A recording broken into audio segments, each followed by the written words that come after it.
Chapter 886. Both of them were prepared for a sneak attack. One was sneaky while the other pretended not to know.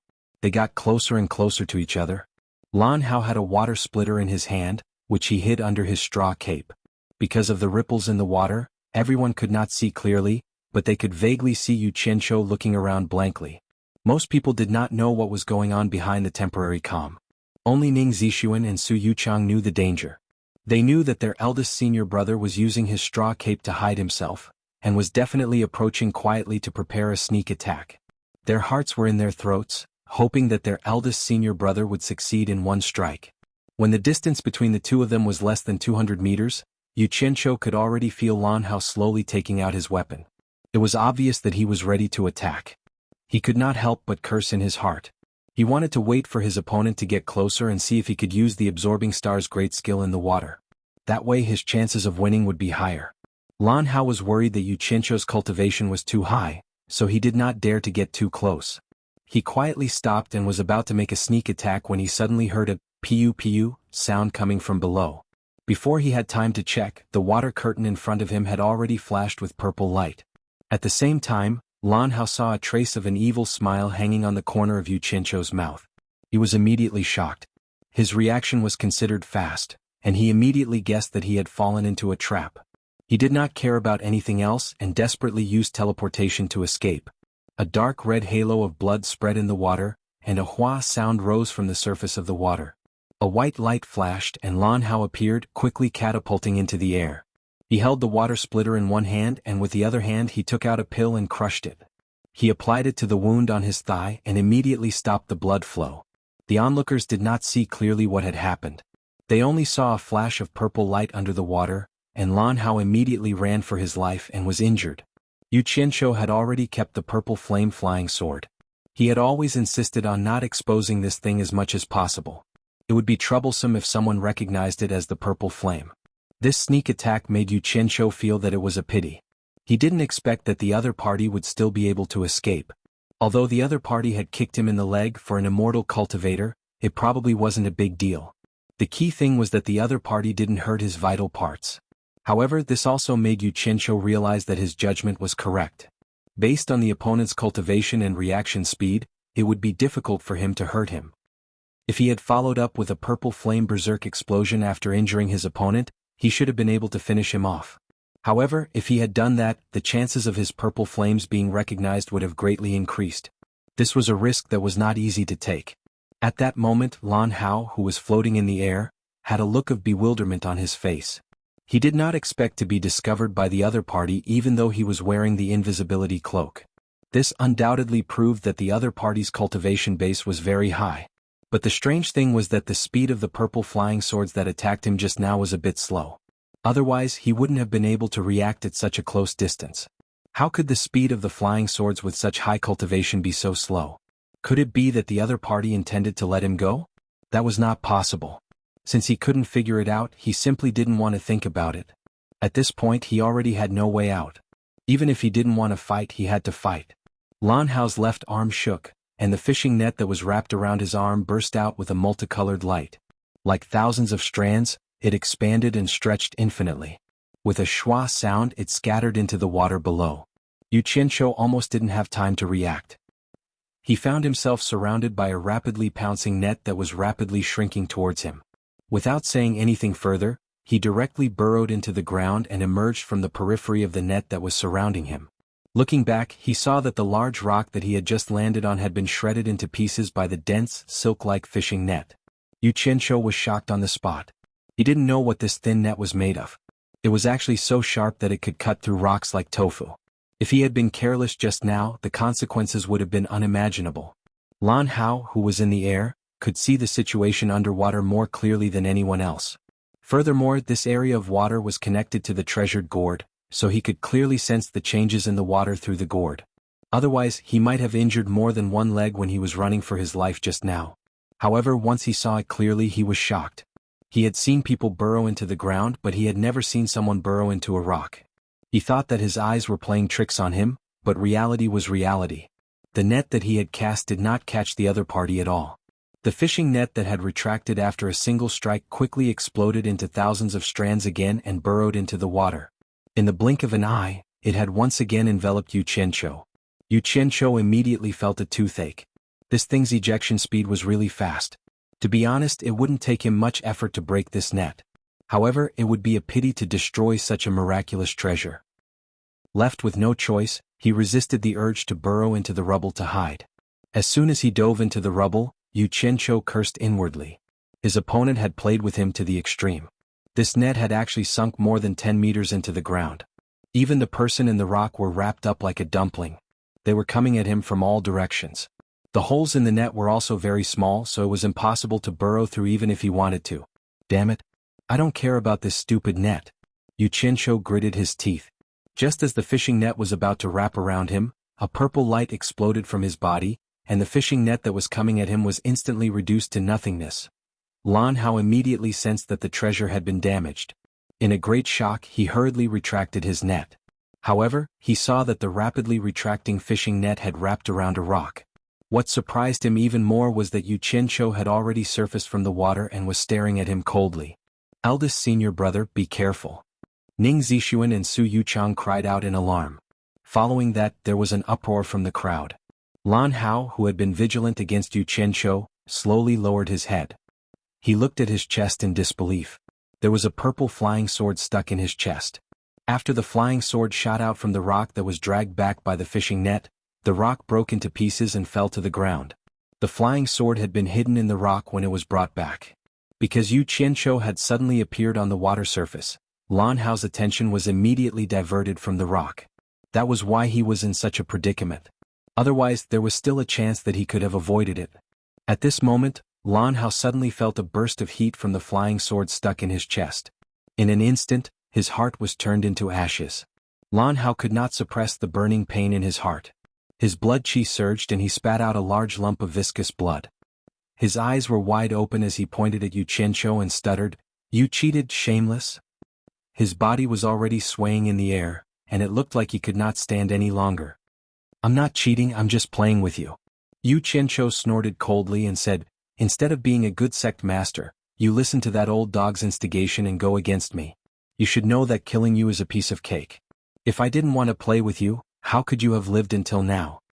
After he finished speaking, as if to prove his words, Xianxia landed lightly on the water surface. The moment his feet touched the water surface, a pure white frost immediately condensed on the water surface. Ka-ka, the sound of ice rapidly forming rang out. Starting from under Xianxia's feet, the pure white frost quickly spread in all directions. The surrounding temperature dropped rapidly, as if the last bit of warmth that existed in this world had disappeared, leaving behind only a bone-piercing cold.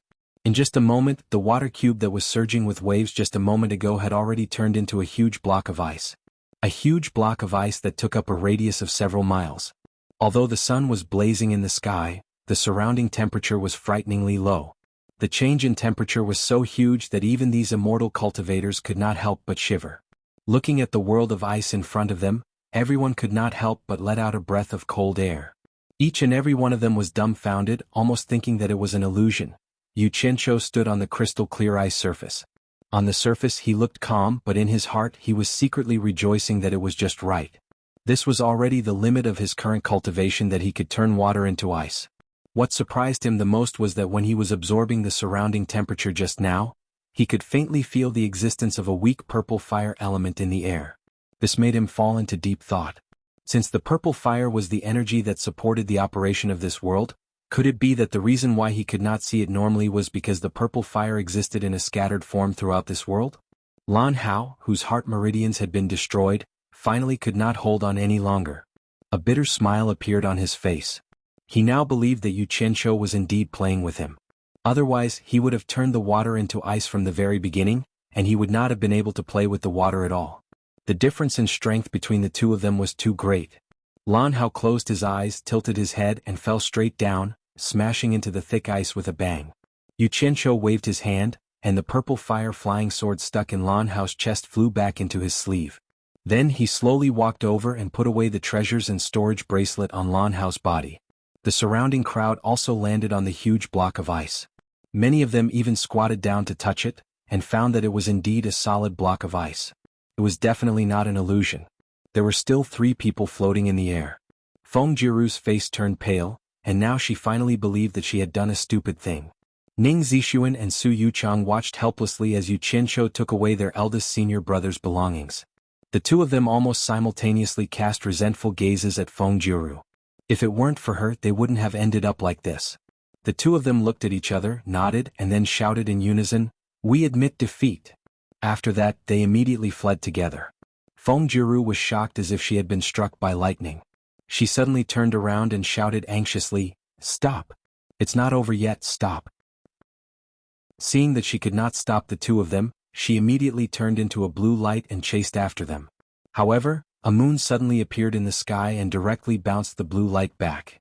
"Feng Jiru, do you think I'm just a decoration? If you want to leave, fulfill your bet first." The voice of the great bright wheel sounded in the sky. The blue light appeared, and Feng Jiru immediately cupped her hands toward the great bright wheel standing on the ice and pleaded, "Master! It's not over yet, the two of them haven't finished yet, I'll call them back now." The great bright wheel appeared in the sky in an instant, and with a wave of his hand, the moon retracted into his sleeve. Then he put his hands on his abdomen and said indifferently, "They have already admitted defeat, what else is there to compete for?" Chapter 887. I have a way to persuade them to come back. Continue. I will get them back now. Feng Jiru retreated in fear. The great bright wheel's eyes suddenly opened and said in a calm tone, "Are you joking with me?" No. I will get them back now." Feng Jiru said and turned to fly away. The great bright wheel snorted coldly and revealed its palms that were hidden in its sleeves. 10 light balls shot out from its 10 fingers and chased after Feng Jiru in an instant. Feng Jiru turned around to look and she was instantly scared out of her wits. She cried out in alarm, "Please, for the sake of the heartless palace." Before she could finish her words, the 10 balls of light suddenly turned into 10 huge crescent moons, weaving a net to entangle them. Feng Jiru knew it was too late to say anything. The great bright wheel was ready to kill her, so she quickly changed her position in the air. However, the 10 moons followed her like a shadow and she could not get rid of them. Feng Jiru, who was struggling to deal with them, made up her mind and summoned her flying sword to fight back. The great bright wheel's eyes flashed fiercely and it shouted, "How dare you? How dare you resist?" He swung his palm in the air, and the 10 crescent moons suddenly appeared like illusions. They cut through the void, leaving silver arcs in the air. The power of the thunderbolt made people feel as if they were looking at a bolt from the blue. At this moment, a shrill scream rang out in the air, and a cloud of blood mist exploded in the air. 10 ghost-like crescent moons darted out of the blood mist and turned into 10 light balls. The great bright wheel waved his long sleeve and collected the light balls. He didn't stop at all. Leaving behind a cold snort, he turned into a golden light and disappeared into the distance.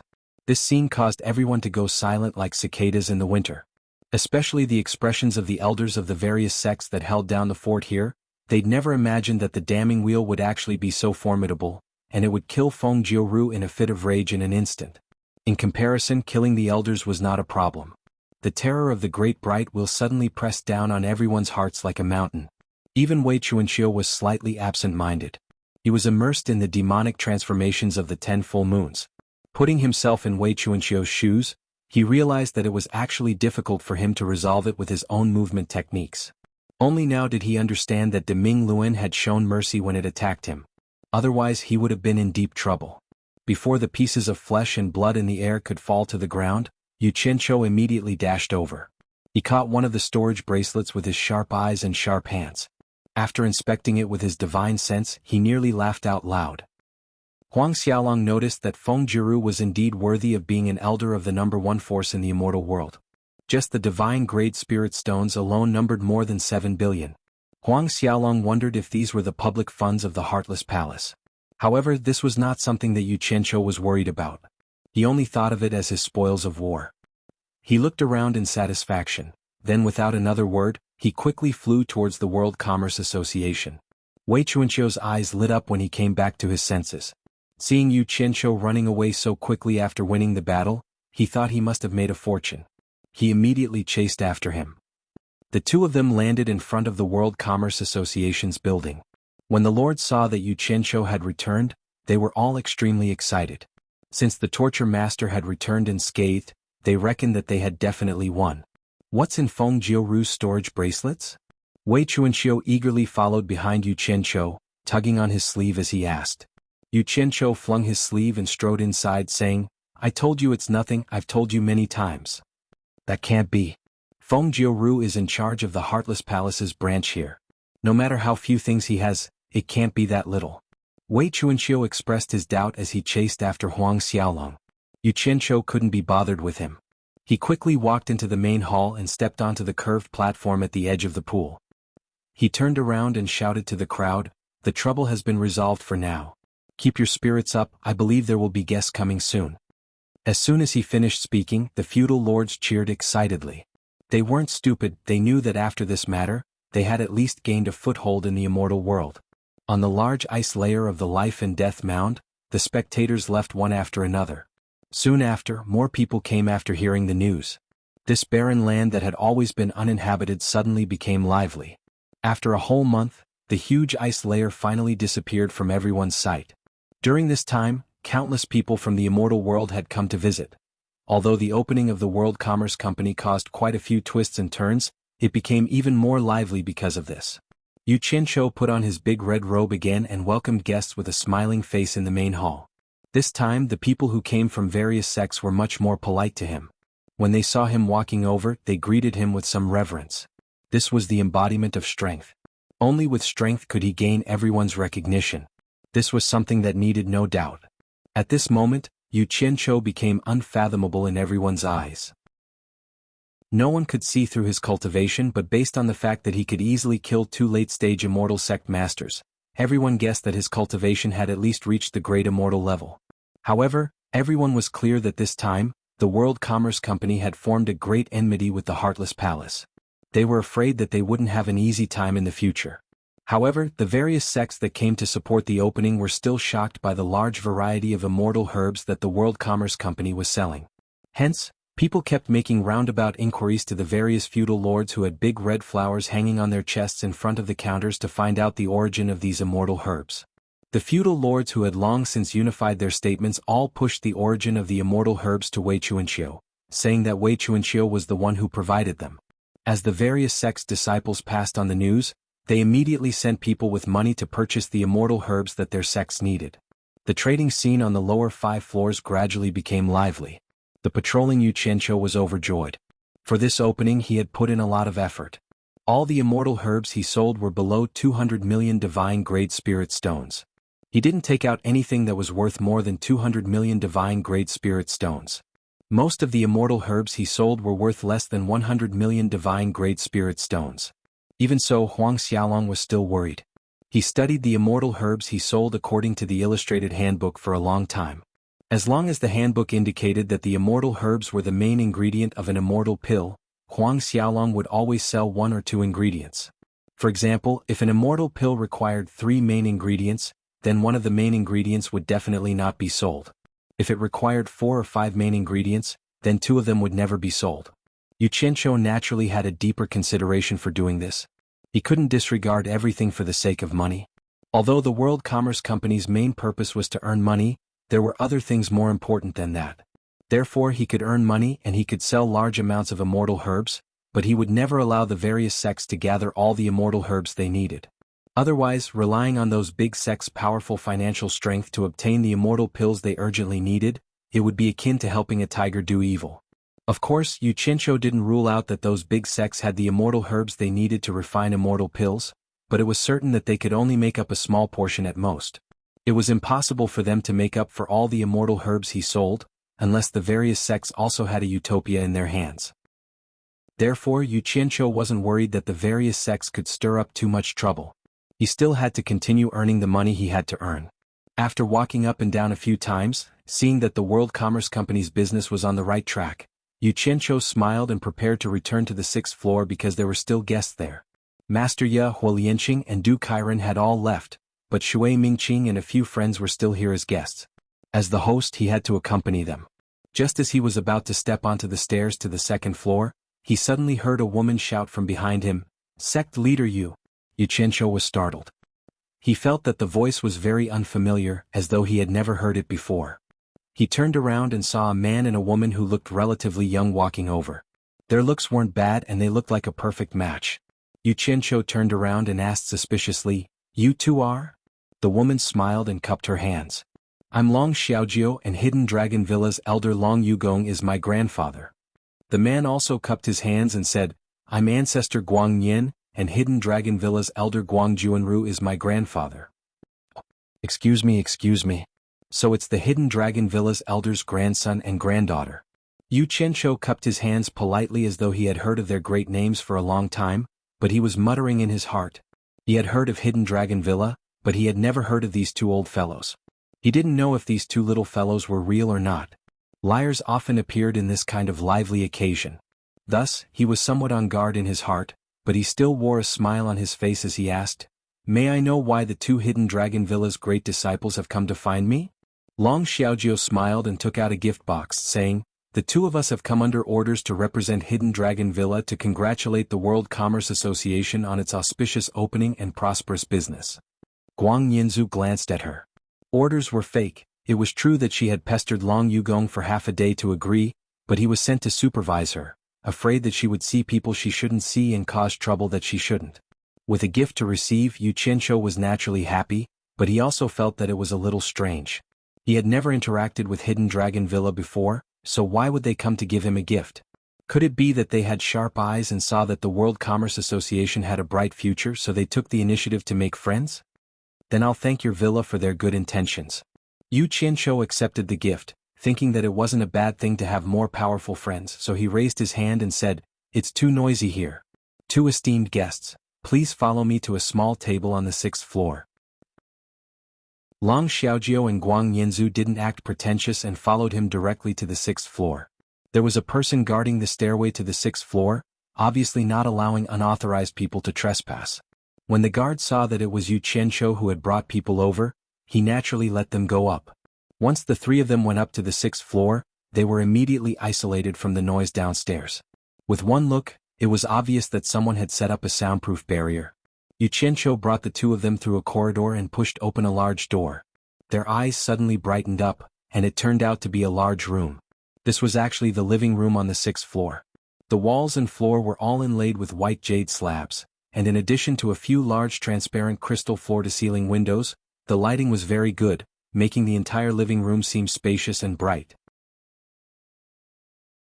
Chapter 888. A few rattan chairs were placed elegantly in the living room. Du Feng and the rest were either sitting or lying down as they chatted. Beside the transparent crystal window, there were 2 pots of devil's ivy. Wan Ling was standing there, curiously pulling the 2 ropes on the shutter to study it. One side of the shutter was constantly rolled up and down by her. Mu Tianjiao leaned back on a rattan chair and touched the armrest with both hands.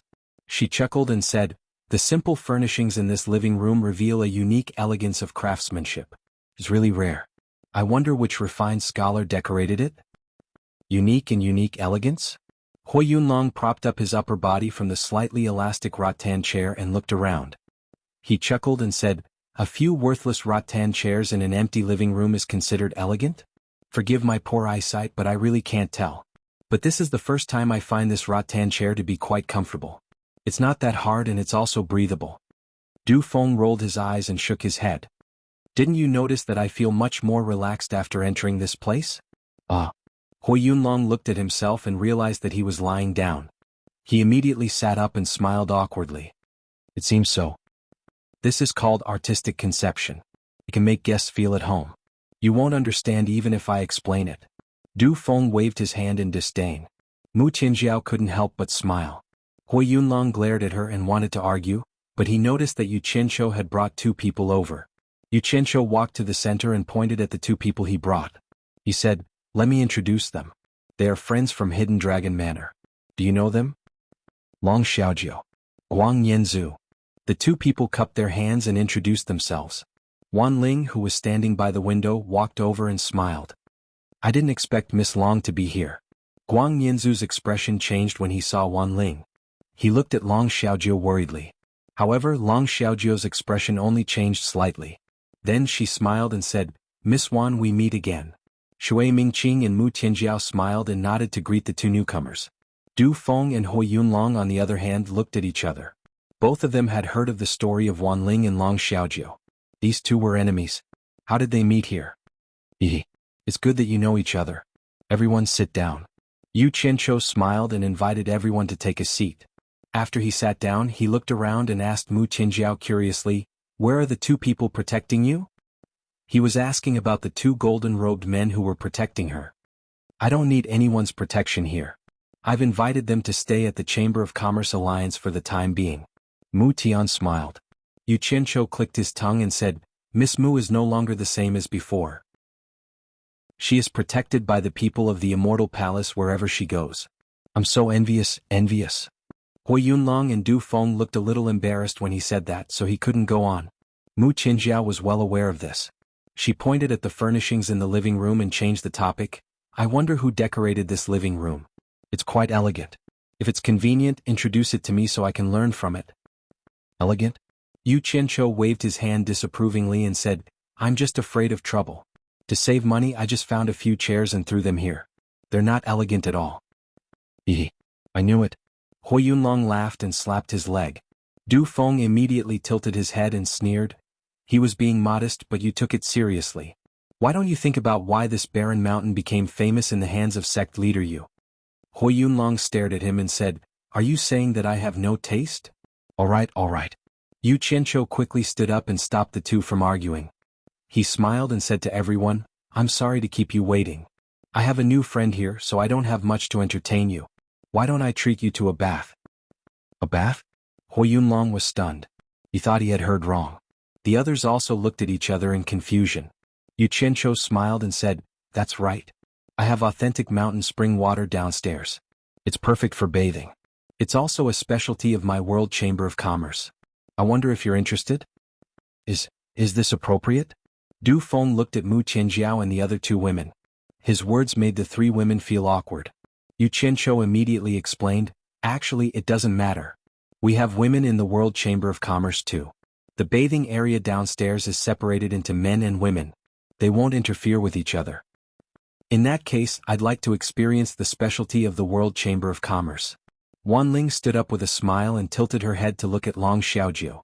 "I wonder if Miss Long is interested?" Long Xiaojiu's expression stiffened. Most women in this world were conservative. She wasn't used to talking about bathing with outsiders. However, Wan Ling's light and joking words were no different from provocation in her ears. She immediately gritted her teeth and stood up with a sweet smile. "Then I'll accompany Miss Wan to experience the specialty of the World Chamber of Commerce." Seeing that everyone had agreed, everyone stood up and went downstairs. However, they were all stunned when they saw Mu Tianjiao sitting there alone. When Mu Tianjiao saw this, she waved at everyone and forced a smile.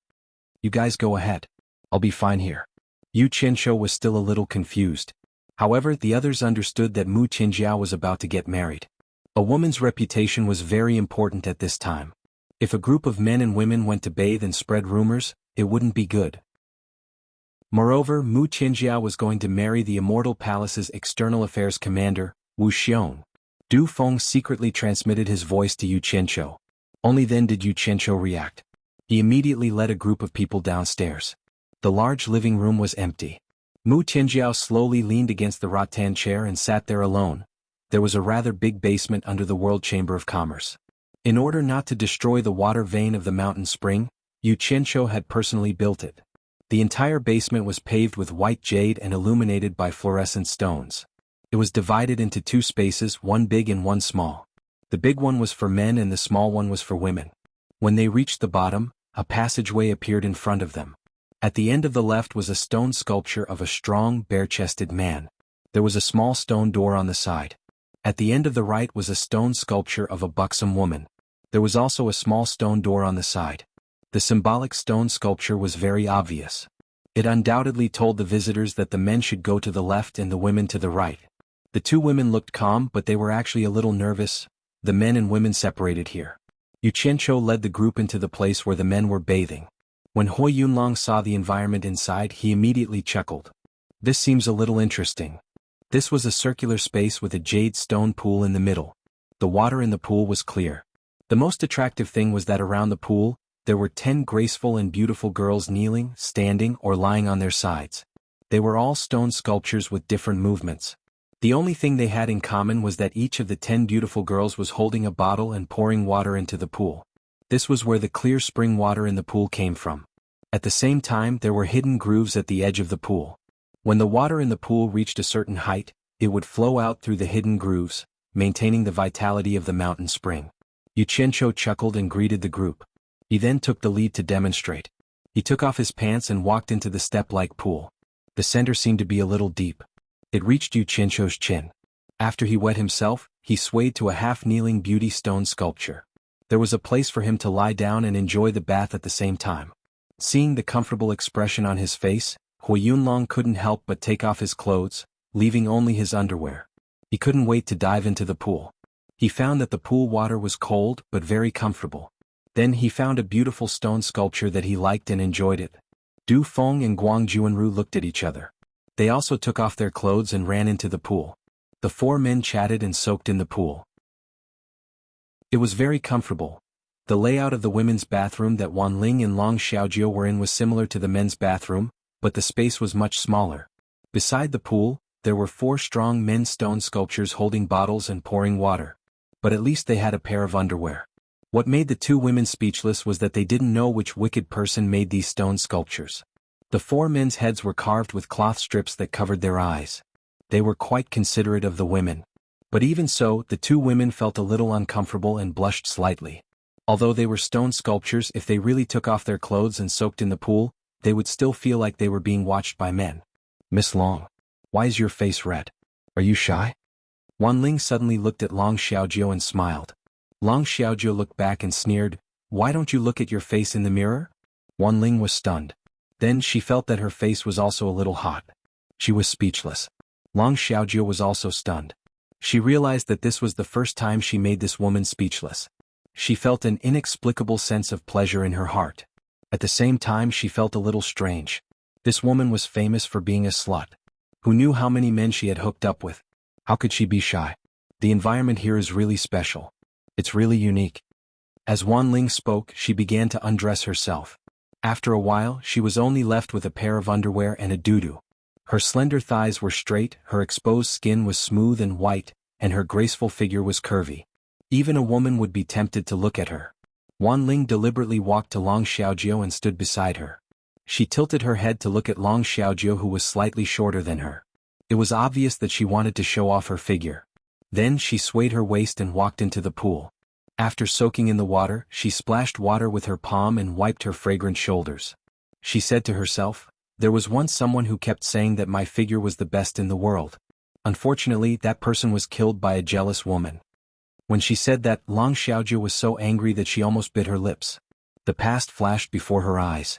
In the end, she suppressed her anger and slowly undressed her clothes. She also wore underwear and doo-doo and went into the water. It was unknown whether it was intentional or not. When she walked to Wan Ling, she reached behind her and gently pulled down the doo-doo. Her 2 breasts popped out. The smile on Wan Ling's face froze. Her mouth was slightly open as she subconsciously looked at her chest. Chapter 889. Some men are easily bewitched by some women. This kind of man is blind and can't even tell good from bad. He deserves to die. Long Xiaojio held the clear spring water with both hands and poured it on her proud breasts. She said disapprovingly, I've met such a man before. He came back to his senses and scolded himself for being blind. He said that some women can't attract a man's attention even if they strip naked. So, I don't know if what he said is true or false. But what's the use of keeping such a man who goes with the wind? Wan Ling was dumbfounded by Long Xiaojio's words. Although Long Xiaojio's words were nonsensical, they hit Wan Ling's weak spot, reminding her of the scholar she met many years ago. At that time she did strip naked. Who knew that the scholar would just take liberties with her and then leave without any reluctance? It seemed that her body was really not attractive to men. Miss Wan, what's wrong? Long Xiaojio said with concern, but a carefree smile appeared on her face. She had never won a verbal argument with her before. She didn't expect that she would be defeated by her today. Wan Ling came back to her senses. She couldn't help but stare at the other party's chest. She forced a smile and said, nothing, I suddenly thought of something. Long Xiaojio said, oh, and suddenly asked curiously, why are you bathing in a doo-doo? Are you shy to see us naked? This water monster is cold. Wan Ling smiled absent-mindedly. Miss Wan, you're wrong.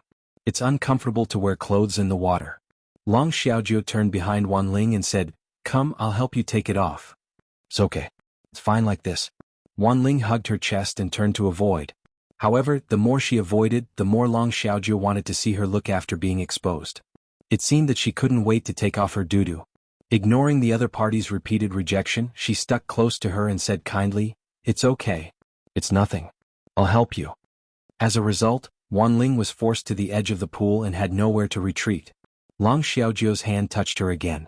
She immediately shouted in embarrassment and anger, "Get lost! Get lost!" She had never been so unconfident before, but because of Long Xiaojie's nonsensical words, she immediately became powerless to fight back. In front of Long Xiaojie she was like a lamb waiting to be slaughtered. Wanling came out of the water in a fluster and embarrassment. She quickly dried herself, took out her clothes and put them on hastily. As she walked, she tidied up her clothes and left in a hurry. Long Xiaojie was stunned in the pool. Then a smile appeared on her face. The more she smiled, the more complacent she became. She laughed unrestrainedly until she was almost out of breath. Hugging her jiggling breasts, she laughed so hard that she bent forward and backward. On the other side, the 5 men who were chatting and taking a bath were suddenly startled by Wanling's scream. They looked at each other, not knowing what was going on. Xianxia narrowed his eyes. No matter how he heard it, it sounded like the cry of a pervert. Could it be that some shameless person came here to peep? "Everyone. I'm sorry, I'll make a move first." Guang Yinzu cupped his hands at them and quickly put on his clothes. Just as he reached the underground passage, he saw Wanling running out with tears in her eyes. He couldn't help but be stunned. The demoness Wanling was actually crying? Guang Yinzu rushed to the end of the passage in a hurry and stopped in front of the door. After all, this was a place for women to bathe. It wasn't good to barge in. At this moment, Long Xiaojie's complacent and carefree laughter came from inside. Guang Yinzu hadn't heard her laugh like this for a long time. Things seemed a little strange. He stood outside and shouted anxiously, "Little Jiao, what's wrong?" "Nothing, I'm fine." "Why did you come here? This is a place for women to bathe. What are you doing here? Don't come in." Long Xiaojie's voice came from inside. Guang Yinzu was stunned. He stood outside and said awkwardly, "Little Jiao, don't misunderstand. I just saw Wanling crying and ran out. I thought something happened here, so..." "She cried?" Long Xiaojie's tone was very surprised. Then she giggled until she was out of breath. "All right, don't stand outside anymore. Otherwise I'll feel uncomfortable all over. Let me soak in some more. The World Chamber of Commerce's mountain spring is indeed very comfortable. Then call me if you need anything. I won't go too far." After Guang Yinzu shouted, he listened for a while. Seeing that the person inside ignored him, he could only sigh and turn to leave. When he reached the end of the passage, he looked at the male bathroom in front of him. He felt that it wasn't appropriate to go back now. He simply stood against the wall and waited quietly. At this moment, Long Xiaojie was happily soaking in the water. After leisurely and contented in the pool for a while, she suddenly took off her underwear and wandered around in the water naked. She constantly scrutinized her body and found that the places that should be protruding were protruding, the places that should be perky were protruding, and the places that should be thin were thin. This was the first time she was so satisfied with her body. She caressed her curves with an infatuated expression. In the male bathroom, Xianxia jumped out of the pool while cursing. He took out his clothes and prepared to wear them. Shui Mingqing also jumped out of the pool. Du Feng and Hui Yunlong looked at each other. Du Feng asked curiously, "Why are the two of you in such a hurry?" Yu Qianqiu lifted his clothes and glanced at the two indifferent people. He said in a bad mood, "Didn't the two of you hear the scream just now?" Du Feng and Hui Yunlong chuckled. Du Feng said with a smile, "Brother Yu, if that's what you're doing, then I advise you not to go. Let them solve it themselves. Otherwise you won't know who to help later." "What do you mean?" Yu Qianqiu asked suspiciously. Shui Mingqing was also confused. There were some things that he, who was once a low-level disciple, had never heard of. Guang Yinzu was here just now, so it wasn't easy to say some things. Come down, come down. The two of you come down. You'll understand after listening to me." Hui Yunlong waved his hands as he lay comfortably in the pool. The two of them walked back into the water in bewilderment. Hui Yunlong then told them about the grudge between Wanling and Long Xiaojie with a grin. After he was done, he smiled and said, "That's why these two women will quarrel whenever they meet. This is very normal and outsiders can't interfere." Yu Qianqiu and Shui Mingqing looked at each other speechlessly. They didn't expect Wanling, who looked like a decent person, to actually like to steal other people's men. Based on her qualifications, there should be many men who like her. Why would she do such a perverted thing? Du Feng smiled and continued, Brother Yu, there are rumors that you and Wan Ling have an affair. They say that you're living off a woman. They say that the money for you to establish the World Chamber of Commerce was provided by Wan Ling. However, I don't think so. What I don't understand is, why did Wan Ling hold your hand in public that day? What's the relationship between you two? Yu Qianshou was completely speechless. He really didn't know what to say. Speaking of which, the money to establish the World Chamber of Commerce was really provided by Wan Ling. He paused and scolded loudly, Who the F***ck is spreading rumors? I'm a righteous gentleman. I just know Wan Ling. It's not as dirty as you think. Seeing him get anxious, the others laughed and let it go. Actually, no one took it seriously. After a while, Yu Qianshou got to the main topic and said to Shui Mingqing, Brother Shui, I have something to trouble you to pass on when you see your master. What is it? Shui Mingqing asked. Yu Qianshou leaned on the side of the pool with his hands on both sides and said slowly, My World Chamber of Commerce's cultivation is limited. Even if we want to do big business, our strength is limited. Therefore, we're preparing to do some small business. Help me ask your master. I want to purchase a large amount of immortal pills from Skyward Palace and sell them at the World Chamber of Commerce to earn a bit of the price difference. Help me tell your master about this. If there's a possibility of cooperation, I'll personally go and talk to him. No problem. I'll talk to master when I get back. Shui Mingqing nodded.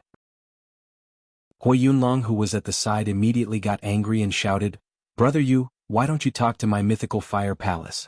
You can totally buy immortal weapons from my mythical fire palace and sell them at the World Chamber of Commerce to earn the price difference. Don't worry. It's only a matter of time. Currently, my World Chamber of Commerce's financial resources are limited. We'll do it one by one. Yu Qianshou waved his hand and suddenly frowned. He looked at Du Feng and Hui Yunlong and asked curiously, Haven't you two been chasing Mu Tianjiao for a long time? With your status in the immortal world, you should have caught up long ago. Why did the great commander of the immortal palace Wu Xiong interfere? As soon as he said this, the two's faces were filled with bitterness. Shui Mingqing was a little curious. He didn't expect these two fellows to have chased Mu Tianjiao. Du Feng shook his head slowly and said, Brother Yu, don't mention it anymore. Now that she's taken, there's no point in talking about it anymore. Otherwise, it'll cause unnecessary trouble. Hui Yunlong, who was at the side, suddenly dived into the water. He held his head in the water for a while before popping his head out. He shook his head so hard that water splashed everywhere. He laughed loudly and said, If you want to blame something, blame it on our two families not being strong enough. It's normal that she doesn't like us. The entire immortal world respects the immortal palace. To be able to find someone from the immortal palace as a backer, others can't even beg for it. What else can we say? After all, we're friends. We can only wish her well. Yu Qianshou could hear a bit of helplessness and strong jealousy in their words. The meaning was very obvious. It was nothing more than saying that Mu Tianjiao had taken a fancy to the power of the immortal palace and had rejected them. But Yu Qianshou frowned when he thought about it. He felt that Mu Tianjiao shouldn't be that kind of person. Mu Tianjiao was a proud and strong-willed woman. She didn't seem like the kind of woman who would be shameless for glory and wealth. This was what made her attractive. Otherwise, Du Feng and Hui Yunlong wouldn't have taken a fancy to her and she wouldn't have come all the way to the World Chamber of Commerce to bow down and congratulate them. Chapter 890. With her current status as Wu Xiong's woman, she didn't need to care about a small World Commerce Chamber. Now that she was here, Yu Qianshou had a better impression of himself. He sneered at himself for being afraid of retaliation for rejecting the other party's love. Yu Qianshou felt that there must be some unknown inside story and wondered if he should ask Mu Tianjiao if there was a chance. In reality, they were overcomplicating the problem. Mu Tianjiao just couldn't handle the pressure from Immortal Palace. Du Feng and Hui Yunlong were a little depressed because they brought up the topic of Mu Tianjiao. Since Mu Tianjiao had already become Wu Xiong's woman, Yu Qianshou couldn't say anything else. The atmosphere immediately became a little depressing. After they casually soaked in the hot spring, they got up. After putting on their clothes, they walked out and saw Long Xiaojiu coming out as well. When they met, the men noticed that Long Xiaojiu was full of energy and radiant after her bath. They were all surprised by the miraculous effects of the spring bath. They couldn't help but look at each other and realized that the men hadn't changed much. Is Wan Ling still soaking in there? Yu Qianshou looked at the other end of the tunnel and asked. Long Xiaojiu chuckled and said, she encountered something unhappy so she left first. The men looked at each other and guessed that the two women might be fighting again. Yu Qianqiu didn't say anything and led them out of the underground. After coming out, Shui Mingqing remembered what Yu Qianqiu had told him and bade farewell to everyone. Everyone thought that Wan Ling had left, but when they returned to the 6th floor, they found Wan Ling and Mu Tianjiao sitting opposite each other and chatting happily. When the two women saw them return, they stood up to greet them. Long Xiaojiu couldn't help but frown when she saw that Wan Ling seemed to be fine. The sky was already close to dusk, and the guests were about to leave when Yu Qianqiu smiled and urged them to stay. My 6th floor has always been used to entertain guests, and I haven't used it even once.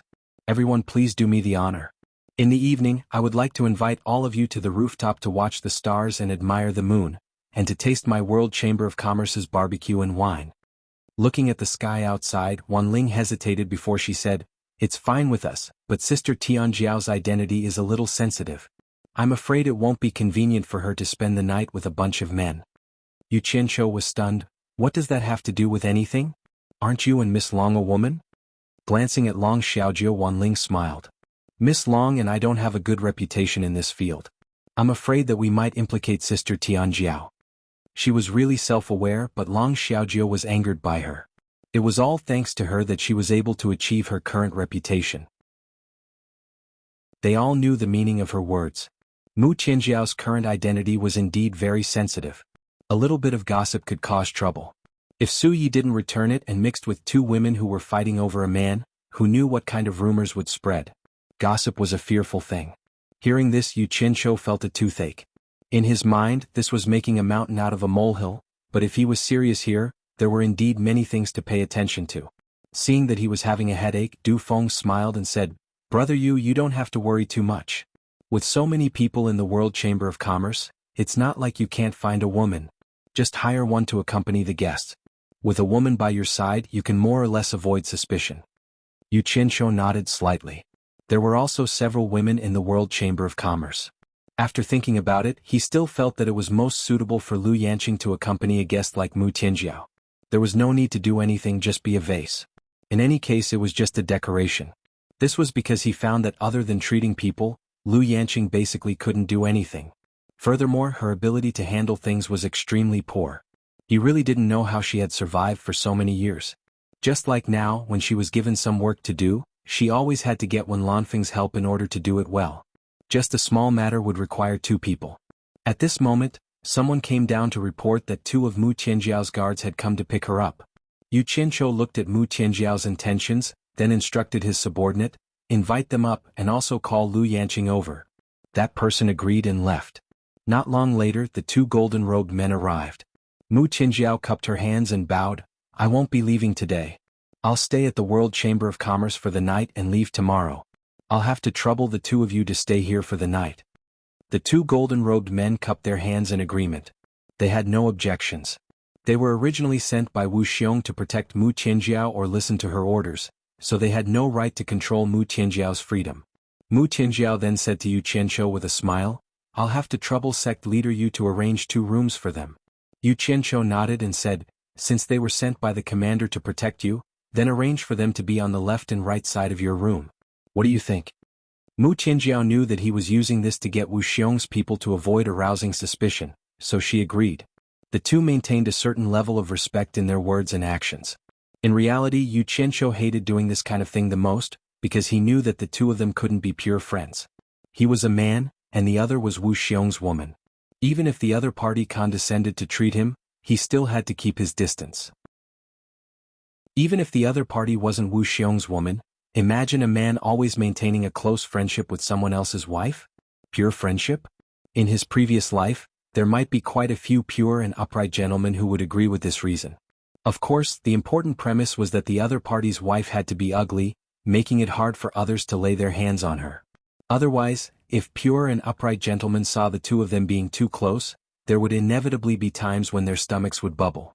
However, in this era where both men and women had long hair, if you were too close to someone else's wife, not to mention everything else, just their saliva could drown you. Moreover, Yu Qianqiu himself didn't believe that handsome men and beautiful women would always stick together and have a pure friendship. Perhaps there might be, but unfortunately he had never encountered such a thing. Even if nothing happened, the hearts of both men and women would still itch. Of course, this was mainly because he wasn't broad-minded enough, always measuring the heart of a gentleman with the yardstick of a villain. There was no helping it. He felt like he was one of the many wolves wearing sheep's clothing, but deep down he was still a wolf.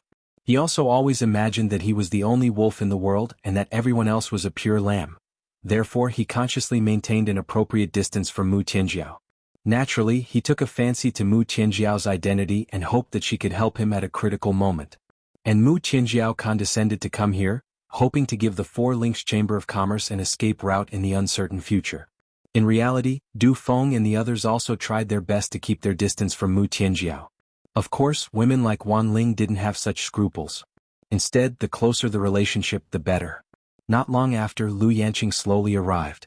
Lu Yanqing's arrival immediately caused the eyes of the guests in the living room to light up. Although Du Feng and the others had entered the Divine Ruin Realm before, because Lu Yanqing didn't like to fight and kill, she always hid behind the lords of the various countries when they appeared. In addition, she knew that her appearance was outstanding, so when there were too many people, she tried her best not to show her face so no one, including Mu Tianjiao, had seen her. This is Lu Yanqing. After Yu Qianzhou introduced Lu Yanqing to everyone, he then introduced Mu Tianjiao to Lu Yanqing. This is the fiancée of the Immortal Palace's External Affairs Commander Wu Xiong. It's inconvenient for her to stay with us men, so you should stay close to her before she leaves. Lu Yanqing faintly smiled at everyone. This smile immediately made Du Feng and Hui Yunlong unable to move their eyes away. Wan Ling and the other women suddenly felt ashamed of their inferiority. They didn't expect the World Chamber of Commerce to have such a beautiful woman. Help me greet the guests. Yu Qianzhou instructed Lu Yanqing, then cupped his hands towards the crowd and said, "Everyone please take a seat, I have something to do, I'll be right back." The few of them were a little absent-minded when they saw Lu Yanqing, and didn't notice that Yu Qianzhou had left. After Yu Qianzhou left, he went straight to the top floor.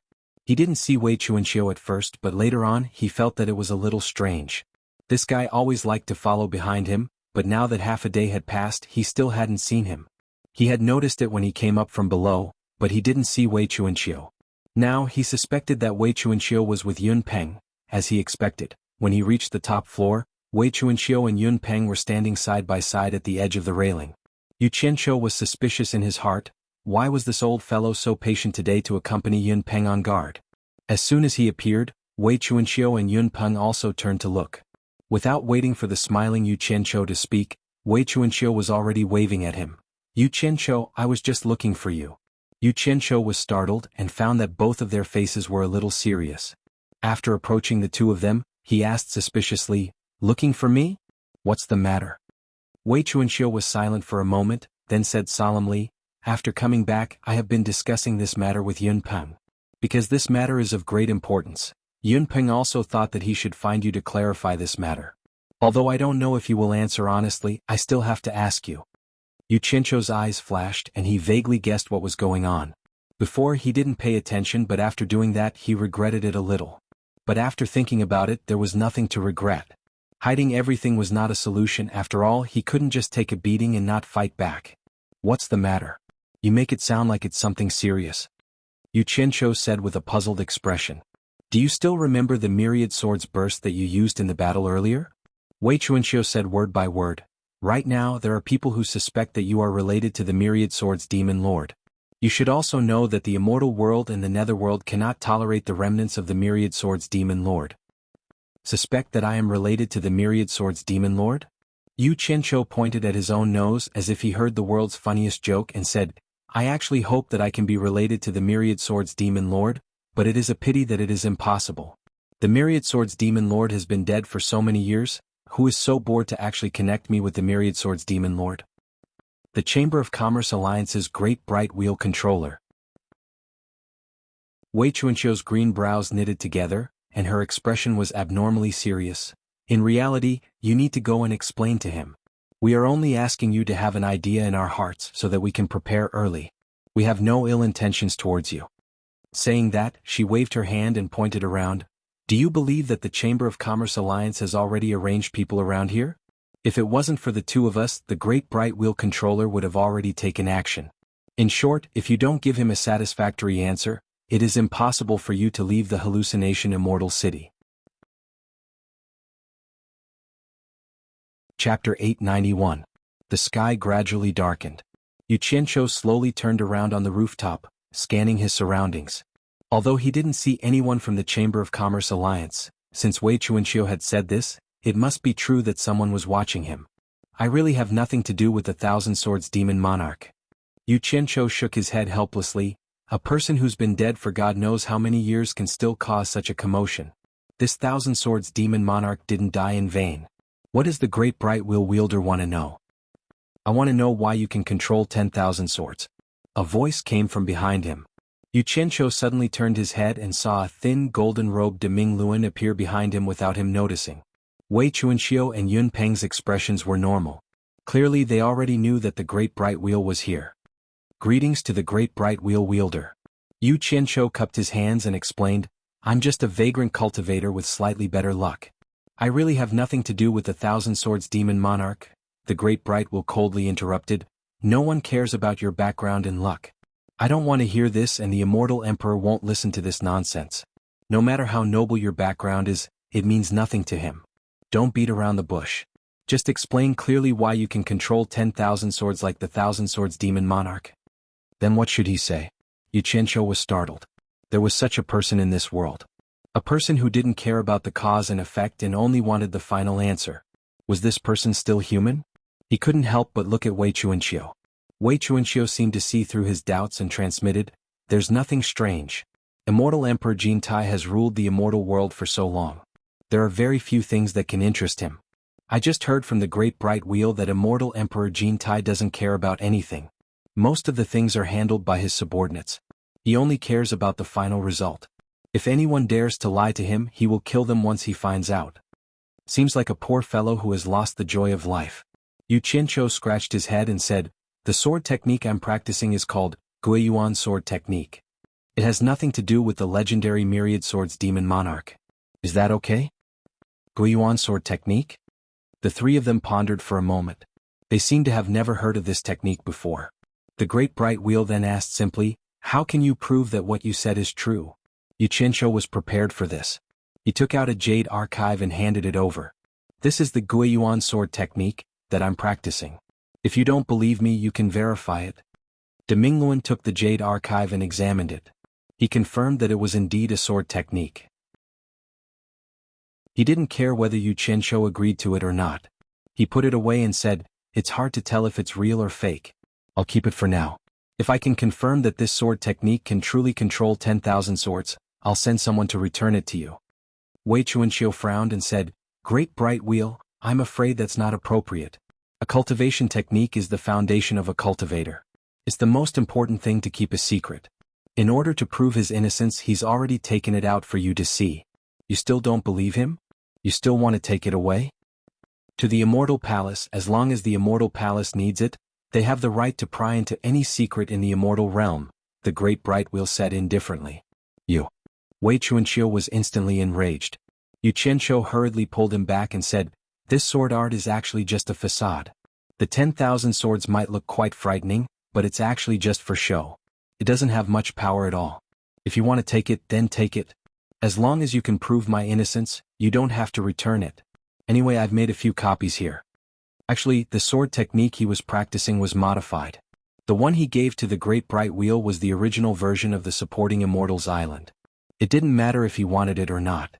Even if he took 10,000 steps back, it was necessary to sacrifice something in exchange for his innocence. After exchanging some pleasantries, Wei Xianxia suddenly said to Xianxia, go on with your business. We have some private things to talk about. Xianxia glanced at the three, cupped his fists and left with a stomach full of complaints. He didn't know what these three old fellows were plotting. They actually wanted him to leave. After watching him leave, Wei Xianxia said with a worried expression, Great Bright Wheel, tell me honestly, will Immortal Emperor Jin Taishiang believe it? Whether or not Immortal Emperor Jin Taishiang believes it depends on the attitude of the two of you. The Great Bright Wheel said indifferently. Wei Xianxia and Yun Peng looked at each other in confusion. Wei Xianxia asked suspiciously, what do you mean? Nothing. The Great Bright Wheel slowly turned around and placed his hands on the white jade railing. He silently stared at the crescent moon that shone with silver radiance for a while before asking, Yun Peng has always been cultivating in White Cloud Mountain, and you have disappeared for so many years. What I don't understand is why the two of you would appear in such a manner to serve Xianxia. What's his background to be worthy of you doing this? What's the relationship between the two of you? For the sake of Yu Qianqiu, is it really worth it for the two of you to involve yourselves in this matter? If he really is related to the Myriad Swords Demon Lord, you should know what the consequences are. Yun Peng's calm gaze flickered as he stared at the great bright wheel. Wei Chuanxiu frowned and said, "Didn't Yu Qianqiu even take out his own cultivation technique? I don't think it's fake. With this kind of irrefutable evidence, how can we not prove that he's related to the Myriad Swords Demon Lord?" Irrefutable evidence? You mean this? The great bright wheel, who had both hands on the white jade railing, turned around and took out the jade archive that Yu Qianqiu had given him. In front of Wei Chuanxiu and Yun Peng, he crushed it into powder. Wei Chuanxiu exclaimed, "Great bright wheel, what do you mean by this?" "What do you think I mean?" The great bright wheel snorted coldly, "So what if it's irrefutable evidence? Do you really think that the immortal Emperor Jintai would go through so much trouble for the sake of Emir Yu Qianqiu? I can tell you without a doubt that he would rather kill the wrong person than let him off. 3 days. Within 3 days the news will definitely reach his ears, and within these 3 days he will be waiting for news from me. If he doesn't hear from me within 3 days, then 3 days later, the Immortal Palace enforcers will depart from the Immortal Palace. Needless to say, Yu Qianqiu's death is certain. The entire World Commerce Chamber of Commerce will also face a massacre, including those who are close to him. Not a single one of them will survive. And because of my incompetence, I will also be punished." The exceptionally enchanting moonlight instantly turned cold and gloomy. At least, that was what Yun Peng and Wei Chuanxiu felt at this moment. They were among those who were close to Yu Qianqiu, but they too would not be able to escape death. After a moment of silence on the cold rooftop, Wei Chuanxiu broke the silence, saying, "Then why did you want Yu Qianqiu to give a reasonable explanation? Isn't this unnecessary?" The great bright wheel suddenly turned and faced the moonlit mountains outside. He slowly said, "I just wanted to test him. At least let me die in peace." The two at the side looked at each other, not knowing why he would say such a thing. Yun Peng, who had been silent all this time, said coldly, "It's not that serious. Didn't you join the Immortal Palace to live well? Now that you are in charge of the Chamber of Commerce Alliance, the word, death, is too far away from you." The rooftop sank into a brief silence. The great bright wheel slowly closed his eyes. "Yun Peng, back then the three of us settled our debts of gratitude and revenge in the immortal world. You should know how many people we offended. At that time our situation was already precarious. The Immortal Palace recruited us because of this. Do you think I don't want to be free? Do you think I don't want to be free? If one of you had been willing to accept the Immortal Palace's recruitment, I definitely wouldn't have accepted it. However, the two of you refused to join the Immortal Palace no matter what, so I was the unlucky one." "What do you mean?" Wei Chuanxiu asked in confusion. "What does whether we join the Immortal Palace have to do with whether you join the Immortal Palace or not?" The great bright wheel closed his eyes and didn't speak. It seemed like he didn't want to explain anymore. Yun Peng's body shook. He stared at the great bright wheel and said, "Looks like we have misunderstood you all these years. But why didn't you explain back then?" The great bright wheel opened his eyes and looked into the dark night. He smiled bitterly and said, "If I really explained it back then, I'm afraid the two of you would have fought to join. I wanted to explain it to you later, but you didn't even give me a chance. Later, because of the fierce internal strife in the Immortal Palace, I thought it would be better not to contact you too, lest I hurt you." Yun Peng wasn't good at expressing his emotions. He just nodded slightly to show that he understood. Wei Chuanxiu's head kept shaking left and right. He looked from one to the other and pulled his hair with both hands. He said anxiously, "What are you two talking about? Why don't I understand? Aren't you very good at cheating?" Yun Peng was sarcastic, but he still reminded him in the end, "Back then we had too many enemies and were chased everywhere. Later, he joined the Immortal Palace and we immediately became much more relaxed. We didn't have to run for our lives anymore." At this point, Wei Chuanxiu wasn't stupid.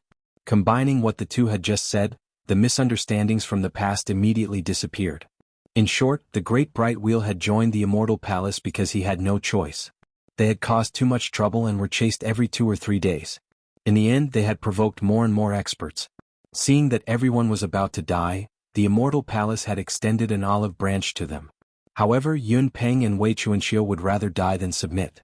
They were unwilling to join the Immortal Palace and be restrained. As a good brother, the great bright wheel naturally knew the knot in the hearts of the two brothers. This was because the Immortal Palace was the place with the most tamed immortal beasts in the entire immortal world. They were also immortal beasts, so they didn't like the immortal palace. Although the great bright will didn't want to be restrained, he had no choice. In order to protect his life and his brothers, he could only compromise. Who knew that because of this the brothers wouldn't get along? They had been misunderstood for so long. Today the injustice was cleared. Yunpeng, do you think this guy joined the immortal palace to save his life because he couldn't escape as fast as the two of us? Wei Chuanqiu laughed. Yunpeng, who was beside him, nodded. Under the starry sky, the three of them unknowingly stood side by side in front of the white jade railing. Just like many years ago, a bright moon shone in the sky and the shadows of green and jade wings followed. Chapter 892.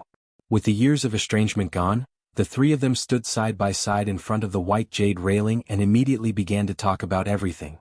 Wei Chuanqiu was puzzled and asked, "You just said that Jin Tai Xiang will have to see our attitudes if he doesn't believe you. What do you mean by that? If Yu Qianqiu is not closely related to the two of you, what does his life or death have to do with me? What does the life or death of others have to do with me? Although the two of you are with him, with my current position in the immortal palace, it is not difficult to protect the two of you." De Ming Luan looked left and right and sighed, "If the two of you really have an extraordinary relationship with him, then I can only do my best to be a guarantor in front of Jin Tai Xiang and guarantee that Yu Qianqiu has nothing to do with the demon lord of thousand swords."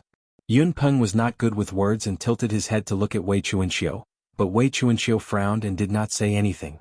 In fact, De Ming Luan had another hidden meaning that even if he were to be a guarantor in front of immortal Emperor Jin Tai might not give him face and might even implicate him. "There are some things that I can't tell you now. Let's talk about it when the time is right. In short, Yu Qianqiu is very important now and cannot die." Wei Chuanqiu muttered slowly. It was not that he wanted to hide it from the two of them, but the Thousand Demon Heart Sutra had too many implications. Although the demon lord of thousand swords was powerful, he was certainly not a match for an expert like the demon god. Once the 10,000 Demonic Heart Sutra written by Tai Shu Zheng, who was on the same level as the devil god, was exposed, no one would be able to have an easy time. At that time, Jin Tai would probably kill everyone who was involved and would not show any mercy. He did not want Yun Peng and De Ming Luan to worry about the matter until he had absolute confidence that it could be resolved. "In that case, I will personally go to the Immortal Palace and meet the Immortal Emperor to be a guarantor for Yu Qianqiu," De Ming Luan said lightly. Yun Peng suddenly turned and asked, "Will there be any danger?" Wei Chuanqiu also looked over and De Ming Luan shook his head.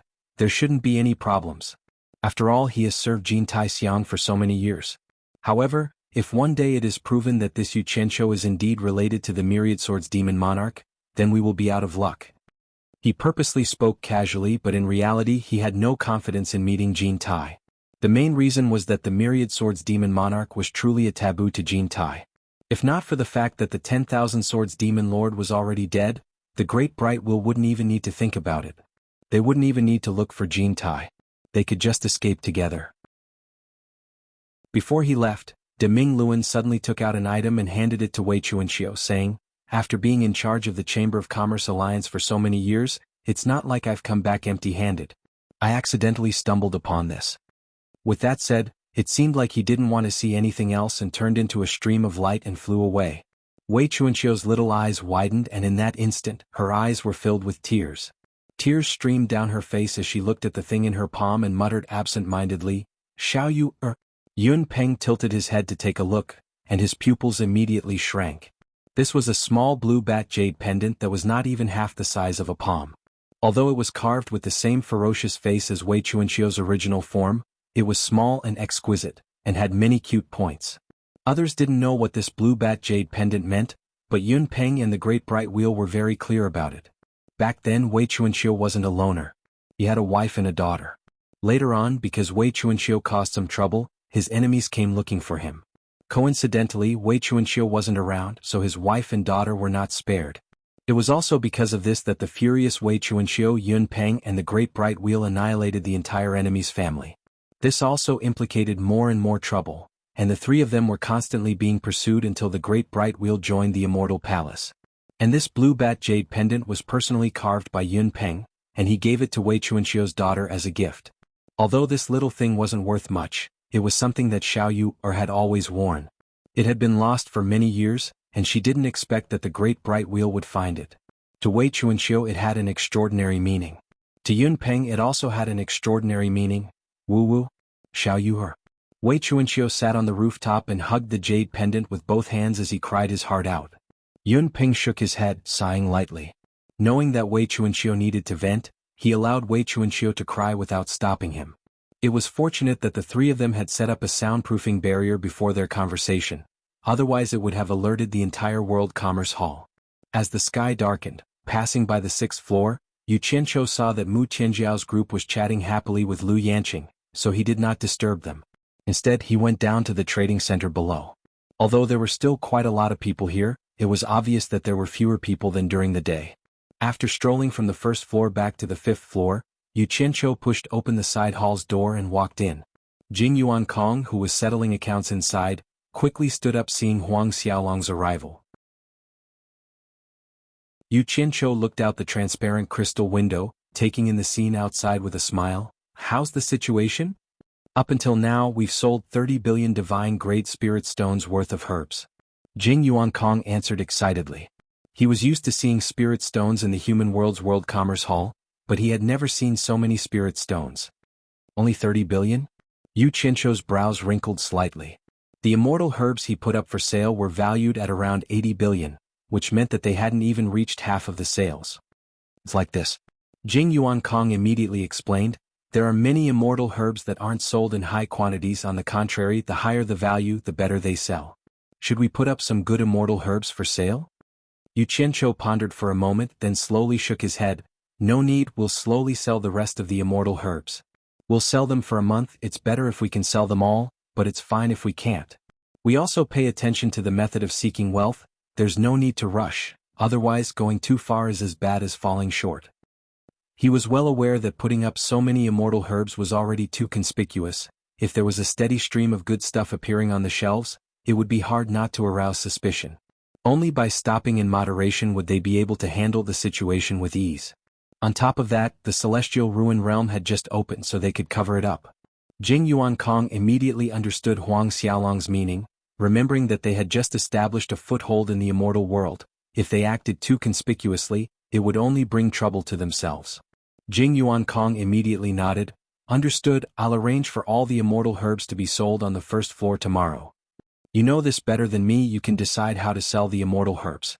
Yu Qianqiu said a few words, then returned to the 6th floor with his hands clasped behind his back. Inside the everlasting trade hall, for some unknown reason, the elders of the 4 sects who had supported Yu Qianqiu earlier in the day were gathered together again, each of them wearing a worried expression. After a moment of silence, Wang Yi said solemnly, although his methods are similar to the Myriad Swords Demon Lord's, that doesn't prove that he's related to the Myriad Swords Demon Lord. Moreover, the Myriad Swords Demon Lord has been dead for a long time. Yafuzi shook his head slowly. Nothing is absolute. Maybe he picked up the Myriad Swords Demon Lord's cultivation technique and became the Myriad Swords Demon Lord's disciple. Du Kairin, who was sitting at the side, snorted coldly. Whether Yu Qianqiu is related to the Myriad Swords Demon Lord or not is secondary, the key is immortal Emperor Jin Tai. He's a person who can't tolerate sand in his eyes. He won't allow another Myriad Swords Demon Lord to appear in the immortal world. Anything that can threaten him will be eradicated by him. This is an undeniable fact. Today, when we went to support Yu Qianqiu's event, we've undoubtedly dragged the 4 sects into the water, more or less implicated. The corner of Huo Lianqing's mouth twitched. Could it be that just because we supported Yu Qianqiu's event, the immortal emperor is going to implicate the 4 of us? Du Kairin said in a deep voice. It's precisely because we are the 4 great sects and not some ordinary small sect that we came to support a small world commerce association. This is the biggest reason for suspicion. The immortal emperor is a temperamental person. No one knows what he is thinking. If he really suspects us, then how could he give us a chance to explain? He simply doesn't put our 4 clans in his eyes. If he wants to eradicate us, it would only take a single word from him. Everyone's expressions changed and became unsightly. Wang Yi sighed softly. If it's a blessing, it's not a curse, and if it's a curse, we can't avoid it. It's not a solution for us to make wild guesses here. We can only take one step at a time. Right now, it's more important to call back those juniors and avoid arousing suspicion. Don't get too entangled with Yu Qianqiu. Secondly, everyone should quickly report this matter to their sects and make preparations early. Otherwise, when disaster strikes, we won't be caught unprepared. On the rooftop of the World Commerce Association, the aroma of barbecued meat and fine wine filled the air again. Xianxia once again displayed his barbecue skills. As he fiddled with the barbecue, Xianxia felt a little strange. He saw Wei Chuanxiu sitting by the white jade railing in the distance, his head buried in something, while Yun Peng silently stood by his side. Not long after, the food that Xianxia had meticulously prepared was placed on everyone's table. Just as everyone was about to eat heartily, someone came up from downstairs and reported to Xianxia with cupped fists, "Sect Master, Wan Gu Tong, Mythical Fire Palace and Spirit Cultivation Sect have all sent people over, saying that they have important matters to attend to and ask their disciples to return quickly." Wan Ling and the others looked at each other, not knowing what had happened. Why did the three great sects all send people to summon them? They guessed that something big must have happened and couldn't sit still anymore. They all stood up and left without eating anything. Thus, only Yu Qianzhou, Mu Tianjiao, Lu Yanqing and Long Xiaojiu were left. But not long after, someone came to report that the Hidden Dragon Manor had also sent people to urge Long Xiaojiu to return quickly. Seeing that Long Xiaojiu had also left, Yu Qianzhou immediately felt a little strange. He frowned and said, "All the sects said something happened. Could it be that something big happened in the immortal world?" Mu Tianjiao and Lu Yanqing looked at each other. They were even more confused. Because the three of them had their own thoughts, the barbecue didn't taste good. In the end, Lu Yanqing still accompanied Mu Tianjiao to rest. Only then did Yu Qianzhou walk over to where Yun Peng and Wei Chuanxiu were. When he barged into the soundproofing barrier, he discovered Wei Chuanxiu sitting on the ground, sobbing. He immediately cried out in alarm, "Bat King Wei, what's wrong? Did Great Bright Will hit you?" Chapter 893. Wei Chuanxiu didn't react to his words and continued to sit there crying. Yun Peng on the other hand turned around and glared at him. Yu Qianzhou shrank his neck slightly. "Senior Yun, what happened to him?" Yun Peng kept his mouth shut and did not answer, but Wei Chuanxiu's sobs kept bouncing out the word, "Xiaoyu." Yu Qianzhou immediately squatted down beside him and asked curiously, "Bat King Wei, who is Xiaoyu? Is she your old lover?" Yun Peng couldn't bear it anymore and shouted, "Don't talk nonsense here, Xiaoyu is his daughter." "His daughter?" Yu Qianzhou stood up and said in surprise, "His daughter is here? Where is she? Where is she? Is she beautiful? Don't tell me she's made from the same mold as the old bat." As he spoke, he looked around. However, although there were constantly flowing lights in the dark night sky, how could he tell who was who? "Bastard." Yun Peng couldn't bear it anymore and roared, "His daughter has been dead for tens of thousands of years." Died for tens of thousands of years. Yu Qianzhou was stunned. After a while, he sat beside Wei Chuanxiu and patted his back, comforting him, "Bat King Wei, the dead can't come back to life, my condolences." It would have been better if he didn't comfort him, but once he did, there was a problem. Wei Chuanxiu immediately wailed loudly, Xiaoyu, it's father's fault. I've harmed you and your mother. What did I do to offend you?" Yu Qianzhou only felt his eardrums tremble and his scalp go numb. He was speechless and quickly got up to stand beside Yun Peng. How did his daughter die? And what's going on with the great bright wheel manager of the Chamber of Commerce Alliance? Yu Qianzhou picked his ears and asked Yun Peng. In the end, he realized that Yun Peng didn't care about him at all. Instead, he walked out of the soundproof enchantment and seemed to be concentrating on listening to something. Yu Qianzhou was slightly taken aback. He listened attentively and immediately discovered that Wei Chuanxiu's loud cries were accompanied by the faint sounds of a zither.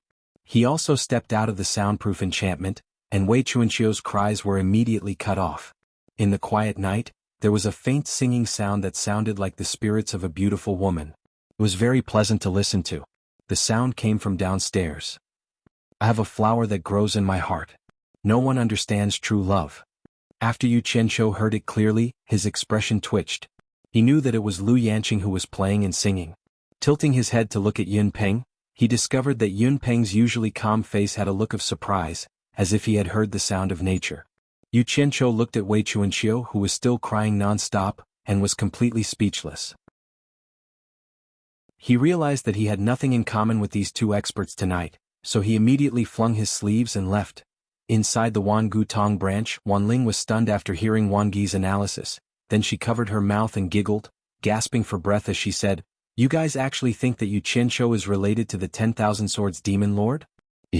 Wan Gui frowned, saying solemnly, Ling, regardless of whether the 10,000 Swords Demon Lord is related to Yu Qianzhou or not, based on Immortal Emperor Jin Tai's cold-bloodedness, as long as there is such a possibility, he will be punished immediately. We have no choice but to take precautions. It's better to distance ourselves from him for now. Don't be stubborn, think about it carefully. I'm going to report this matter to the sect leader. Just as he was about to leave, he heard Ling giggling behind him. Elder, please stay, there's no need to report this matter to grandfather. Don't worry, Immortal Emperor Jin Tai will definitely not pursue this matter, and grandfather will not take it to heart. Gi turned around saying, this matter is not a small matter, if something happens no one can bear the responsibility, the sect leader has to make the decision himself. Finished, no matter how Ling tried to persuade him, he directly left. Ling could only shake her head helplessly. The reason why she was so calm in the face of chaos was because she knew that Yu Qianzhou was Immortal Emperor Jin Tai's trusted spy. If she knew that Yu Qianzhou was a fake, who knew if she would still be so calm? Not long after, Gi returned with a puzzled expression. Ling smiled at him, asking, what is the sect leader's opinion? Gi shook his head in a muffled voice. When he contacted the sect leader to report this matter, Bushing was only dazed for a moment before asking him what Ling's opinion was. Gi naturally conveyed Ling's opinion to the sect leader, but Bushing immediately expressed that Ling could make the decision on this matter. Ling, is there an inside story behind this that I don't know? Gi asked suspiciously. Ling shook her head with a smile and said, Elder there are some things that you shouldn't ask. It won't do you any good if you know. The former immediately choked and became speechless. Although Gi and Ling had the same ancestor and were much older than Ling, in reality Ling was actually several generations older than Gi. This kind of phenomenon was very common in the various sects and clans, and the reason for it was naturally because the lifespan of immortal cultivators was too long, and the time difference in carrying on the family line was too great. So the various sects in the immortal dimension would normally stop addressing each other according to seniority after a gap of 4 generations, and they would usually address each other by position or name. Of course, positions were not taken according to seniority, but according to cultivation and ability. From this, it could be seen that it would indeed be troublesome if everyone in the family became old fogies. However, it was human nature to have children, and even immortals were never tired of it. In the celestial bestowment state, in the sky above the main peak of the paradise immortal realm, there was a majestic palace that shone with a golden light. The moment the great bright wheel flew into the mountain range of the pure bliss immortal realm, it was immediately subjected to layers of interrogation. However, with the golden sunset token in his hand, his journey could be said to be unimpeded, and he directly flew up to the half of the mountain peak that was floating in the air. The top of the mountain had been pushed to the ground, and the ground was paved with shiny golden bricks, forming a huge golden plaza. There were golden pillars, golden towers, golden arch bridges, and golden railings everywhere. In addition to the towering golden palace in the distance, this was a golden kingdom, a golden world. Deming Luan didn't know why the immortal emperor liked gold so much, but he knew that other than the inner guards of the immortal palace, no one else was allowed to fly in the golden plaza. As soon as he landed in front of the righteous heaven gate, on this golden plaza, 2 golden-robed guards standing with their halberds raised immediately waved their spears to stop him.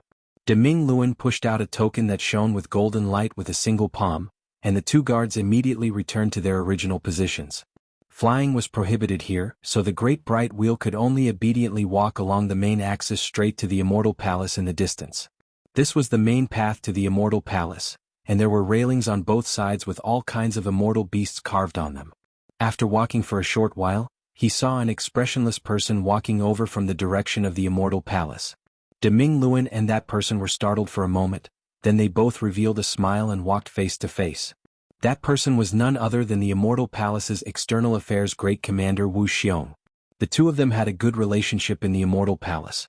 Brother Wu, long time no see. Deming Luan cupped his hands and smiled. I heard that you are about to get married, but I have seen your little wife in the illusion immortal city. You are a man, but you found a wife who looks like a spring onion, aren't you afraid of crushing her? Don't make fun of me when the time comes, you will definitely drink at the wedding. The short-bearded Wu Xiong smiled bitterly. Recently, there really were many people in the immortal palace who used this to make fun of him. He waved his hand and said, Why did you come here for no reason? Are you looking for the immortal emperor? That's right. Deming Luan smiled, but his eyebrows slightly moved. Who knew what he was thinking when he saw Wu Xiong? Then there is no need to go to the Immortal Palace. I just went there and the Immortal Emperor is not there.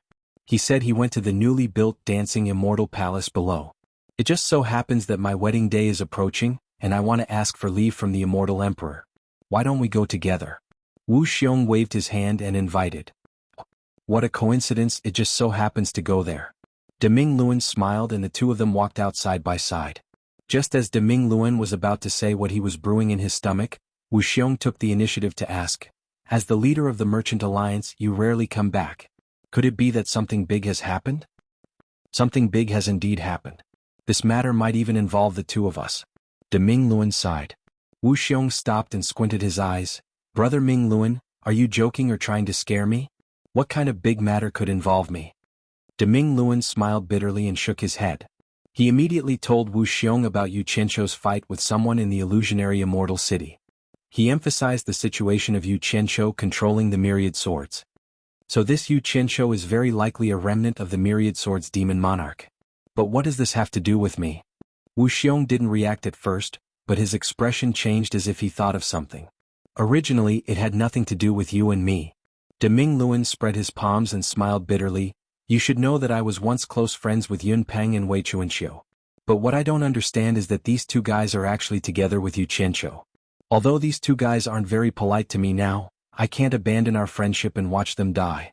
That's why I took the risk to come to the Immortal Palace to see the Immortal Emperor. And you? I say your little wife Mu Tianjiao didn't stay at home. She just had to run to the illusionary immortal city to support Yu Qianzhou's World Merchant Association. She caused such a commotion that everyone in the world knows that your family is friends with Yu Qianzhou. I say, aren't you and your wife looking for trouble? She went to the illusionary immortal city with my permission. Wu Xiong's expression didn't look too good. He didn't expect to get into such trouble. He stared at Deming Luan and asked, Brother Ming Luan, how are you going to report this to the Immortal Emperor? Actually, I've already investigated Yu Qianzhou. I'm very sure that he has no relationship with the Myriad Swords Demon Monarch. But he just happens to cultivate a guiyuan sword technique that can control the Myriad Swords Demon Monarch. Actually, this sword technique doesn't have any power at all. It's just for show. It can't compare to the Myriad Swords Demon Monarch's invincible sword technique. Take a look at this. Deming Luan took out the sword technique that Yu Qianzhou had given him. The jade archive that he crushed in front of Wei Chuanxiu and Yun Peng was actually fake. He had put in some effort to reconcile with his two brothers. In reality, how could he so easily destroy something that he wanted to bring to the Immortal Emperor as evidence? Chapter 894. Wu Xiong examined the contents of the Jade Archive. He couldn't make out anything in a short amount of time, but he believed that Deming Luan wouldn't dare to fool the Immortal Emperor with something fake. He threw the Jade Archive back to Deming Luan and said with an unfriendly expression, Deming Luan, what do you mean by telling me this? Are you trying to threaten me? What are you thinking? Do you think I'd threaten you? Deming Luan put the Jade Archive away and sighed, I just want you to be mentally prepared. You might as well postpone your wedding to avoid being implicated. If things go south, you still have to get rid of them when you return. It's just a woman and there are plenty of women in the world. With our status in the immortal realm, we can get any woman we want. Brother Wu, it's best if you kill her and show the Immortal Emperor your loyalty. After all, you've only known each other for a short while. This will clear your name. As he spoke, he made a throat-slitting gesture. Wu Xiong's face immediately darkened. He stared at Deming Luan and said in a low voice, Are you saying that I should kill my own woman? Brother Wu, you're being too serious. If she really was your woman, how could I say such a thing? Deming Luan waved his hand and revealed an expression of a man who was decisive. She hasn't married you yet, right? She's still some distance away from becoming your woman. Wu Xiong clenched his fists in his sleeves and narrowed his eyes at Deming Luan. Then why aren't you afraid of being implicated? Why are you willing to take the risk to ask the Immortal Emperor to rid Wei Chuanxiu and Yun Peng of suspicion? That's a completely different matter. Haven't you heard that brothers are like limbs and women are like clothes? Deming Luan glanced at the sleeves that covered Wu Xiong's fists and said calmly, Women can be changed but not limbs. Women can be changed but not limbs. You're indeed a rare man. No wonder the Immortal Emperor gave you control of such a large merchant alliance. Wu Xiong scoffed, Then how are you going to protect them before the Immortal Emperor? Deming Luan said with a serious expression, I will do my best until my last breath. I will use my life as a guarantee to Immortal Emperor that Yun Peng and Wei Chuanqiu did not know that Yu Qianqiu could control 10,000 swords beforehand. Wu Xiong nodded his head. With his hands behind his back, he slowly circled around the Great Bright Wheel twice. After pondering for a while, he stood face to face with the Great Bright Wheel. He squinted his eyes and said word by word, "Brother Ming Luan's words about women being like clothes, forgive me for being unable to agree." De Ming Luan was wide-eyed and tongue-tied. Then he swiftly looked around and waved his hands repeatedly saying, "Brother Wu is talking nonsense, talking nonsense. If someone else were to hear this, then it would be very troublesome. I dare to say such words because I am not afraid of trouble. My woman can be bullied, humiliated, and not abandoned, but that is only limited to myself, it is not up to others. If I cannot even protect my own woman, then no matter how high my position is, I will only be a coward who will never be able to rise again. How would I have the face to live in this world?" Wu Xiong pointed at De Ming Luan and spoke resolutely. Then he slowly put his head in front of De Ming Luan and said, "Neither too fast nor too slow. Brother of Ming Luan values brotherhood so much, Wu Xiong's heart is comforted. I did not make the wrong friend. You and I have been friends for many years, but why do I feel that in your heart, I am not as good as Wei Chuanqiu and Yun Peng? Could it be that you do not see me as a brother?" De Ming Luan was surprised. Why does Brother Wu say this? If we are not brothers, then why would we say such words here? Then why are you willing to risk your life to save Wei Chuanqiu and Yun Peng when they are in trouble, but you want me to abandon my woman when I am in trouble? Is this something brothers should do? Wu Xiong gritted his teeth and said, "Comparing the two, since we are both brothers, why do we need to distinguish which is more important?" De Ming Luan's brows immediately furrowed and he said in a deep voice, "I can risk my life to protect the two of them, and I can also protect your woman and help you solve your problem. But the key is that it is not right for me to protect your woman in front of the Immortal Emperor. If I really did that, the Immortal Emperor would suspect you even more. Wouldn't that be harming you? Since you have this intention, why do you need to go so far and give up what is close at hand?" Wu Xiong looked around and a smile appeared on his face as he transmitted his voice. "Didn't you say that you have already interrogated Yu Qianqiu and confirmed that he is not related to the demon lord of 10,000 swords? Moreover, you have Yu Qianqiu's cultivation technique as proof." "What do you mean?" De Ming Luan asked suspiciously. Wu Xiong transmitted his voice back. "You and I both know the Immortal Emperor's character. If you want to successfully protect Wei Chuanqiu and Yun Peng, I'm afraid it will be very difficult, and even your own life will be in danger. I have a slightly better idea. Why don't you try it first? Maybe it can save us from this crisis." De Ming Luan's eyes lit up, and he also transmitted his voice back. "Since you have a good idea, why don't you say it quickly?" Wu Xiong transmitted his voice back with a smile. "You first do official business, don't mention the matter of protecting Wei Chuanqiu and Yun Peng, just mention the matter of Yu Qianqiu controlling the demon lord of 10,000 swords, then say that after your detailed investigation, you have already confirmed that Yu Qianqiu is not related to the demon lord of 10,000 swords. And because I came into contact with that Yu Qianqiu when the Divine Ruin Realm opened, I will use this as a reason to interrupt and put in a good word or two for Yu Qianqiu. The Immortal Emperor is not a fool. If we say this, he will naturally understand our selfishness. As long as we don't make things clear, it will not damage his impartial style of doing things, and it will not affect his decisiveness in killing in the future. Plus, we have been loyal to him for so many years, maybe this matter will be left unsettled." In fact, this was exactly what De Ming Luan wanted to do. Because he was afraid that one person's weight was not enough, he beat around the bush and pulled Wu Xiong in. Based on his understanding of Wu Xiong's character, he had indeed fallen into his trap. De Ming Luan was secretly happy, but his face still showed some worry as he said, "Will this work? Why don't we just make things clear? I will protect Wei Chuanqiu and Yun Peng, you protect your woman, maybe he will let us go on account of our many years of service." He talked back and forth, but he did not mention protecting Yu Qianqiu. In fact, his purpose in coming here was to protect Yu Qianqiu. There was no other way, since Wei Chuanqiu had already said that Yu Qianqiu was very important to him, he could only do his best. In fact, De Ming Luan was indeed a person who valued relationships and righteousness, but he also knew that in order to survive in the immortal world, it was unavoidable to use the necessary methods. Although some methods were not suitable for his brothers and friends, it was most important to do his best to protect everyone. He was the type of person who had the ability, methods, schemes, and even ruthlessness. It was because of this ability that Jin Tai picked him to lead the Chamber of Commerce Alliance. However, he was also the type of person who put in the effort for his brothers and friends without asking for anything in return. Because of this, he felt that the long path of cultivation would not be lonely, and he would not let the merciless years gradually make him cold. This was because he knew better than others that the path of immortality was long. No matter how far one walked, no matter how high one's cultivation was, one would still be lonely. And friends like Wei Chuanxiu and Yun Peng, who could risk their lives for him at any time, were indispensable. It was really good to have their company along the way. Although they were beasts and he was human, sometimes beasts valued relationships more than humans. If he lost a friend like this, he would not be able to make up for it even if he wanted to, so Deming Luan wanted to do his best to protect them. Because such friends had come all the way, they had gone through all kinds of trials and tribulations. Everyone knew each other very well. It was almost impossible to find such a reassuring friend in the immortal world. There were many people with low cultivations who were willing to make friends with you, maybe because they wanted a backer. Those with equal cultivations were all scheming and deceiving each other. Those with higher cultivations were mostly disdainful of making friends with you. At least there was one thing that Deming Luan believed: if he encountered any trouble, Wei Chuanxiu and Yun Peng would risk their lives to protect him. They would fight with him while bathing in blood and killing enemies together. They would definitely not leave him until death. Wu Xiong frowned and said, "When have you ever seen him show mercy?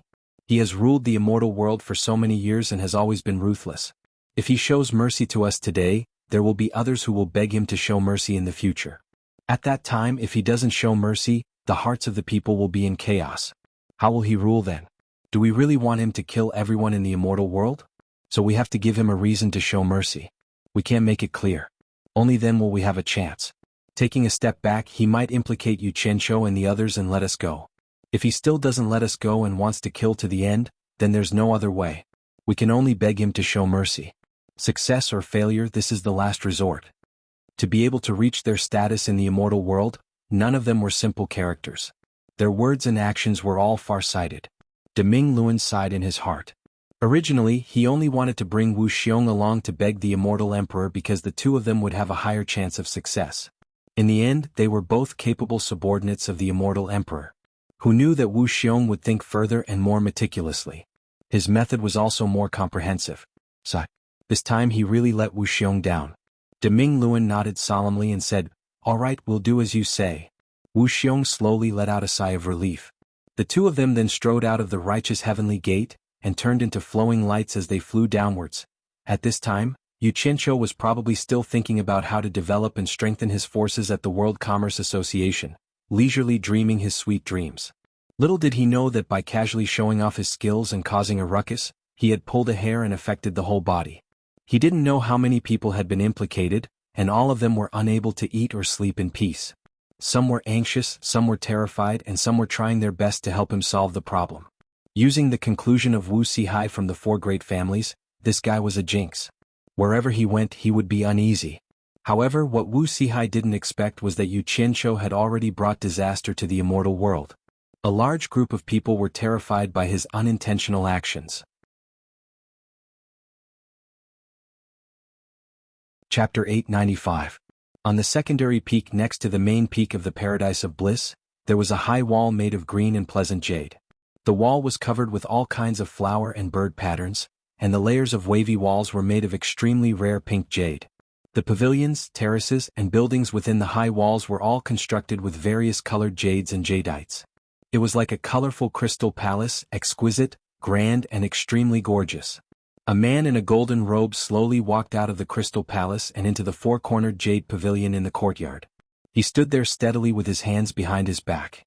This dignified man with a square face had a complicated hollowed-out golden crown on his head. Two sword-like eyebrows slanted into the left and right corners of his forehead, and the slender eyes under the sword-like eyebrows bloomed with a breathtaking cold light. Under the strong bridge of his nose, the tip of his nose was slightly hooked. His thin lips were tightly closed like two blades, and 3 strands of beard hung on his upper chest. His chiseled face was like 10,000 years of ice. There was not the slightest expression on his face. A superior aura arose spontaneously, making people fearful and not daring to peek at his true face. The golden robe worn by the tall and straight figure was different from the ones worn by ordinary people of the immortal palace. The golden robe that wrapped around his body was bound by a golden belt, and it was covered with a gorgeous and extraordinary wide golden robe. The robe was embroidered with golden threads that were full of coiling dragons and clouds. It was unknown how heavy this robe was. He was also wearing a pair of thick-soled golden boots. He stood there with the aura of a king. The strangest thing was that his body was faintly shrouded in a layer of faint golden glow. The glow was thin and curled up like a morning mist, faintly wandering around his body. Although this person's aura was extraordinary, it made people feel dreamy and illusory at first glance, giving people a feeling of unreality. If one looked at him in reality, it would be frightening, as if his whole person was always in the dreamy light. Following him was the devastatingly beautiful immortal Lord Jianghu, and the silver-haired xuanhuan, who was dressed in a silver robe, stood outside the pavilion with her head slightly bowed. However, he stood there with an expressionless face. In the immortal world, there was someone who could make these two submit to him, so the identity of this golden-robed man was obvious. Not bad. This person was the monarch of the immortal world, the ruler of all living beings in the immortal world, the immortal Emperor Jiangtai. Jiangtai, who had been silent ever since he entered the jadeite courtyard, silently walked around every corner of the building. Jianghu and xuanhuan followed behind him, not daring to breathe loudly. They just quietly accompanied him. Although they did not know why he suddenly came, they did not dare to ask. Because this person was temperamental and took the lives of others to be worthless like ants. He could kill with a single thought, and no one in the entire immortal dimension dared to go against him. Jianghu, are you satisfied with this place? A loud yet oppressive voice finally came from the person inside the pavilion. Immortal Emperor Jiangtai, who was standing with his hands behind his back, finally spoke. Jianghu quickly bowed respectfully and said, "Thank you, Immortal Emperor, for your kindness." Jianghu is very satisfied. However, Jianghu didn't know how she was able to live under the foot of the Celestial Emperor's palace. She reflected on it day and night, feeling a little fearful. She didn't dare to stay here for long. After repeated consideration, Jianghu decided to bid farewell to the Immortal Emperor and find another place to stay. Jiangtai slowly turned around, his half-closed eyes flashing with a bright light. He stared at Jianghu for a while and said, "Since you're very satisfied, why look for another place to stay? This place was built for you. Just stay here." Jianghu wanted to continue to decline, but Jiangtai's eyes flashed coldly. He stared at the thatched cottage on the side and asked, "Xuanhuan, did you build this thatched cottage?" As soon as this was said, Jianghu could not say the words that were on the tip of her tongue. She was a little nervous, afraid that Jiangtai would attack Xuanhuan again. Xuanhuan cupped his fists expressionlessly and said, "Yes." His tone was stiff, without the slightest respect. Jiangtai stared at him coldly. There was no abnormality, but there was a terrifying invisible pressure that forced Xuanhuan to take a few steps back on the spot. In the blink of an eye, blood seeped out of the corner of Xuanhuan's mouth, but he still spoke in a stiff tone. "Immortal Emperor, what did I do wrong to provoke Immortal Emperor's anger?" His white teeth were dyed red with blood, and his body began to shake. Jianghu was shocked. She stood between the two of them under the invisible pressure. She bowed to Jiangtai and said, "Immortal Emperor, please calm down. Jianghu asked Brother Yi to build this hut. It really has nothing to do with him. If Immortal Emperor wants to blame someone, please blame Jianghu." The invisible terrifying pressure disappeared silently in an instant. Xuanhuan stabilized his body and bit his bloody lips without saying a word. Jiangtai's gaze fell on Jianghu. "Since you pleaded for him, I will spare him once more. But Jianghu, although I don't want to force you, my patience is limited. Think about it carefully. Within a month, I hope you can take the initiative to come to the Immortal Palace to find me. Don't let me come again." Jianghu's face instantly turned pale. Jiangtai's so-called "that matter" was for her to agree to become his celestial empress. The time limit he gave this time was undoubtedly a final warning. At this moment, two people suddenly shouted outside the green wall. "Wu Xiong and De Ming Luan are seeking an audience with Immortal Emperor." Jiangtai's eyes were slightly cold as he said, "Come in." Wu Xiong and De Ming Luan's figures immediately appeared outside the door. They quickly walked to the pavilion and saluted together. "Greetings, Immortal Emperor." "What is it?" Jiangtai stared at the two and asked. The two looked at each other and knew that Jiangtai did not like to be long-winded. Wu Xiong stepped forward and took the lead to report, "I will be getting married soon. I especially came to ask for leave from Immortal Emperor. I hope Immortal Emperor will grant me this." "Granted." Jiangtai said expressionlessly, "Commander Wu has worked hard and contributed greatly. On the day of your wedding, I will reward you handsomely. Thank you, Immortal Emperor. Wu Xiong retreated. Deming Luan stepped forward at the right time and saluted. He told them about the fight between Yu Qianzhou and the others and how he controlled 10,000 swords. When they heard this, Snow Lord and Ji Wu's eyes could not help but move, but they did not dare to change too much. They did not expect Yu Qianzhou to kill two late exalted immortal cultivators as a soul formation cultivator. However, what shocked the two of them the most was that Yu Qianzhou was actually able to control 10,000 swords. The two of them naturally knew what this meant. It should be known that the two of them had personally fought against the Myriad Swords Demon Monarch back then. Jin Tai's fear of the Demon Lord of 10,000 Swords was not something that could be explained in a few words. Both of them knew that Yu Qianzhou was in big trouble this time. They could not help but quietly observe the changes in Jin Tai's expression. After this incident, I immediately suspected that Yu Qianzhou was related to the Demon Lord of 10,000 Swords, so I immediately found Yu Qianzhou to investigate in detail. In the end, I found that he had nothing to do with the Demon Lord of 10,000 Swords. It was only because he cultivated a sword technique that only looked impressive. Although he could control 10,000 swords, its power was ordinary. Deming Luan said as he presented a jade archive with both hands. This is the sword technique of xuanhuan that Yu Qianzhou cultivated. I have also brought it with me. Please have a look, Immortal Emperor. When Jin Tai heard the name, Demon Lord of 10,000 Swords, his eyes immediately lit up as if they were about to shoot out. He muttered, sword technique of xuanhuan? He opened his palm, and the jade archive immediately appeared in his hand.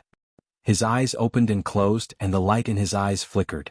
It was obvious that he was examining the contents inside. The people outside the pavilion held their breaths and waited quietly. After waiting for a long time, Jin Tai still did not make a move. They were shocked. This was the first time they had seen Jin Tai pay so much attention to an item. It was obvious that he was very wary of the Demon Lord of 10,000 Swords, who had died many years ago. After a long time, Jin Tai snorted coldly. It looks like it, but it's not. It's just something that looks impressive. However, the person who wrote this sword technique is not simple. The art of soul splitting and manipulation is extraordinary. The person who wrote this seems to be deliberately hiding something. Now, I really suspect that this sword technique has something to do with the Demon Lord of 10,000 Swords. When he said this, the four people below turned pale with fright. They thought, could it be that Yu Qianzhou was really related to the Demon Lord of 10,000 Swords? This was a little too inconceivable. The countermeasure that Wu Xiong and Great Bright Wheel had previously discussed could not be said. Jin Tai swept a glance at the four people, thinking that they had been frightened by the Demon Lord of 10,000 Swords. He snorted coldly and said, "Don't be afraid. I personally killed the Demon Lord of 10,000 Swords. I saw his body and spirit destroyed with my own eyes. What's there to be afraid of about someone who can't be more dead?" His gaze turned to the dazed Great Bright Wheel and he asked in a deep voice, "Since you suspect that he is related to the Demon Lord of 10,000 Swords, why didn't you deal with it earlier? Do you really need me to teach you about this?"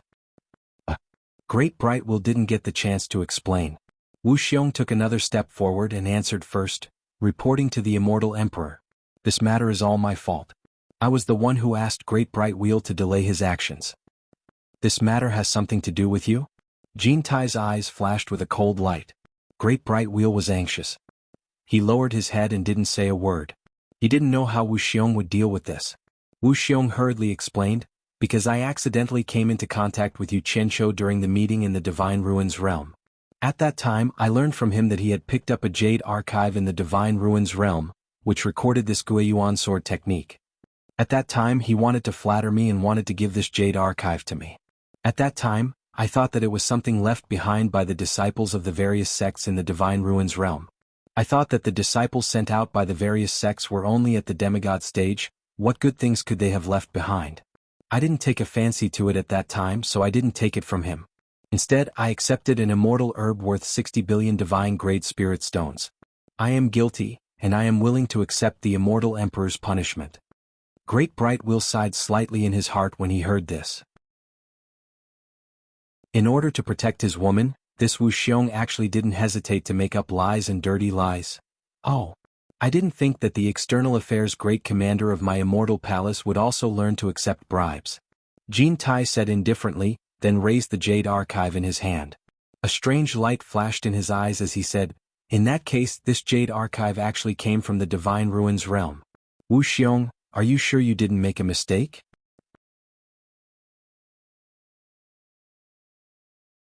Chapter 896. This official can confirm that this Guiyuan sword art was picked up by Yu Qianqiu from the Divine Ruin Realm. Wu Xiong replied respectfully. He was worried that there was something wrong with the Jade Archive in Jin Tai's hand, hence he confirmed that the sword art came from the Divine Ruin Realm, but did not mention that the Jade Archive came from the Divine Ruin Realm. From the Divine Ruin Realm? Jin Tai muttered under his breath as he looked at the Jade Archive in his hand. No one knew what he was thinking about, but he seemed to be confused. Everyone held their breath as they waited for a while. When Jin Tai regained his senses, he glared coldly at Wu Xiong. A mere 60 billion divine-grade spirit stones worth of immortal herbs can bribe the two of you to plead for mercy? It seems like even if this Yu Qianqiu has no connection with the 10,000 Sword sect, his ability is not small. Although his tone was neither too fast nor too slow, the complexions of the Great Bright Wheel and Wu Xiong changed. They knew that Jin Tai was already very unhappy about this matter. They were afraid that no one would be able to persuade him. Yu Qianqiu's little life was certainly going to be lost. Now they would have to see if Jin Tai wanted to escalate this matter. Both of them had already prepared themselves to take a step back. It was no longer important whether they could protect Yu Qianqiu at this critical moment. After all, Yu Qianqiu had nothing to do with them. The most important thing was to protect their own people. Ji Wu pursed her lips, hesitating for a moment before asking, Yu Qianqiu? The one who left those words on the waterfall, Yu Qianqiu? Everyone turned to look at Jin Tai at the same time. A trace of surprise flashed across Jin Tai's eyes as he asked, could it be that immortal monarch Ji Wu knows Yu Qianqiu? Immortal crocodile monarch looked at Ji Wu nervously, but Ji Wu took a step forward, replying respectfully, Ji Wu does not know this Yu Qianqiu. I only heard that this person left some words on the waterfall, and created some very beautiful things that attracted people from the immortal world. She turned to look at the Great Bright Wheel. Great Bright Wheel is in charge of the Chamber of Commerce Alliance, and has lived in the hallucinatory immortal city for a long time. I wonder if she's really as beautiful as the rumors say? Deming Luan was slightly startled, then he cupped his fists and said, replying immortal monarch, it is true. This should be his way of doing business and attracting people. For this, he even specially built the tallest building in the celestial world, which is 23 stories high. It is indeed quite unique. Ji Wu faintly smiled and said, this Yu Qianqiu is also a wonderful person. He actually thought of such a method to attract people.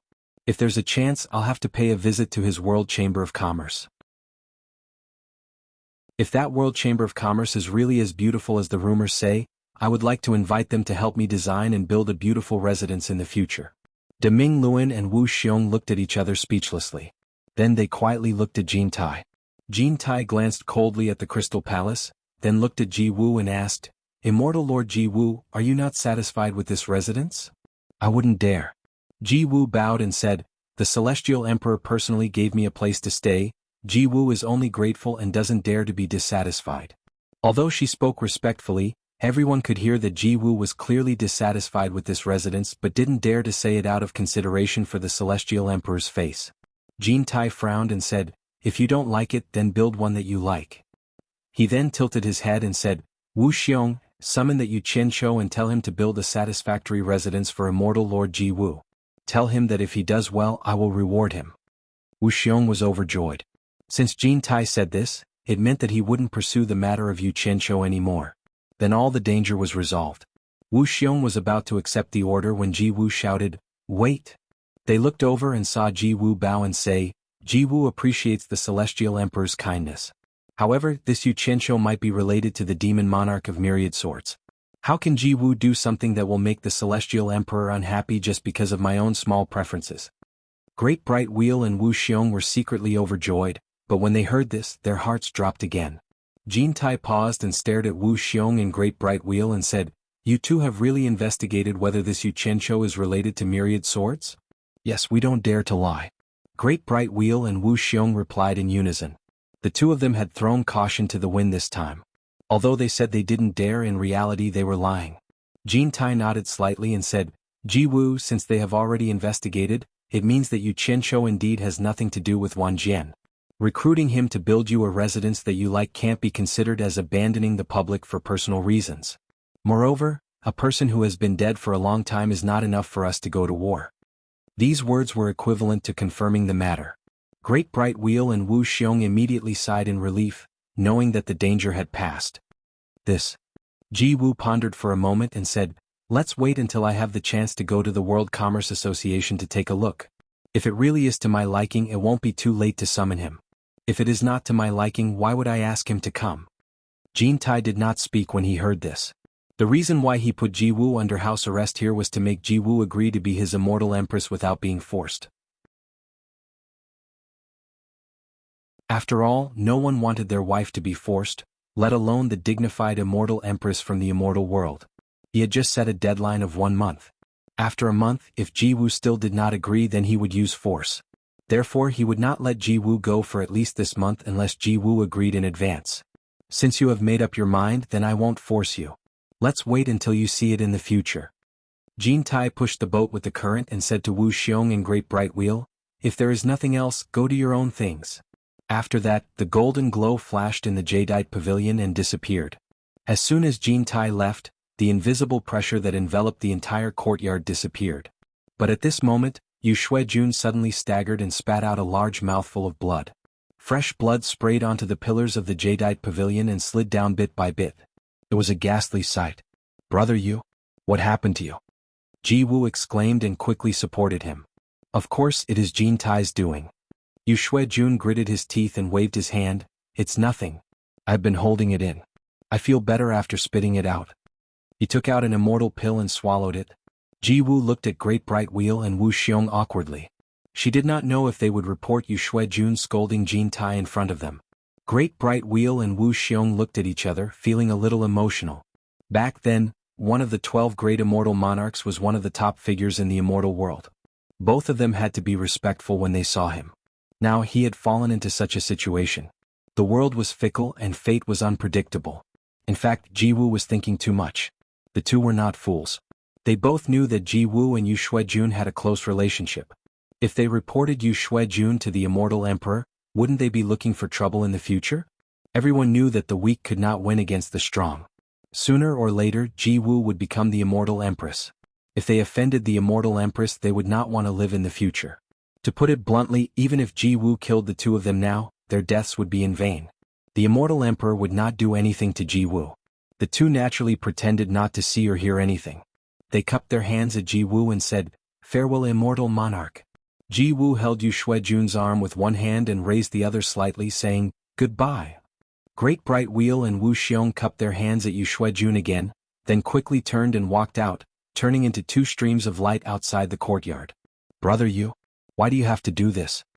Jiwu held Yu Xuejun's arm and helped him into the pavilion. She set up a soundproof enchantment, shook her head and sighed, "You know it's not good to go against him. Why do you want to suffer? It's not that I want to criticize you, but you are too unwise." Yu Xuejun pushed her arm away, lifted his legs on the table in the pavilion, sat cross-legged and said, "I want to bear with it, but when I see him I can't take it." He waved his hand and said, "Forget it, let's not talk about me. He just gave you a month's time limit. It seems that he has lost his patience. What are you going to do after a month?" Jiwu shook her head and smiled bitterly. "What to do? What can I do? Who in the immortal realm disobeys his will? I'll take it one step at a time." Yu Xuejun raised his hand and wiped the blood on his mouth. He looked at the bright red in his palm and frowned. "Actually, I have two immature ideas, but the two of us are trapped here. It's very difficult to implement them." Jiwu's eyes lit up and said, "Brother Yu, why don't you tell me?" Yu Xuejun thought for a while and shook his head slowly. "It's just a flash of inspiration. It's almost impossible to implement." "Say it," Jiwu said with a pleading tone. "Tell me, let me hear it." Yu Xuejun put his hands on his knees, paused, and said, "Last time, when Silver Armor 1,000 soldiers sent us back to the immortal realm in the underworld, he said that if you need any help, you can look for him. He will do his best. 1,000 soldiers is the emperor of the underworld's most trusted person. If you can send someone to contact 1,000 soldiers and ask the emperor of the underworld to look for the immortal emperor, you may have a chance because of the emperor of the underworld." "The emperor of the underworld will look for the immortal emperor for me?" Jiwu was stunned for a while and then smiled bitterly. "This is impossible. Even if 1,000 soldiers can really ask the emperor of the underworld for help, the immortal emperor and the emperor of the underworld have never been on good terms. Not to mention this kind of thing, the emperor of the underworld will not give in. Moreover, who can contact 1,000 soldiers? 1,000 soldiers lives high in the emperor of the underworld. Even if an ordinary person goes to the underworld, I'm afraid it will be difficult to see him. Moreover, we are under house arrest here, and there is no way to contact suitable and reliable people to go to the underworld. If this method doesn't work, what's the other way? I said I just thought of it by chance. It's not feasible. As for the second method, it's even more impossible. Xuanhuan smiled. At this time there was no psychological burden. He said casually, "At present, apart from the Emperor of the Underworld, there is another person who may help you. That person is Yu Qianqiu's master, Bai Changchun. Although Bai Changchun was defeated by the Emperor of the Underworld, with his ability to fight against 4 underworld generals alone, I dare say that in the immortal realm and the Emperor of the Underworld, no one is his match. The most terrifying thing about this person is that no matter what kind of expert he meets, he gets stronger the more he fights. I have seen this person's ability. I'm afraid he will not die so easily. Maybe his cultivation is even stronger now."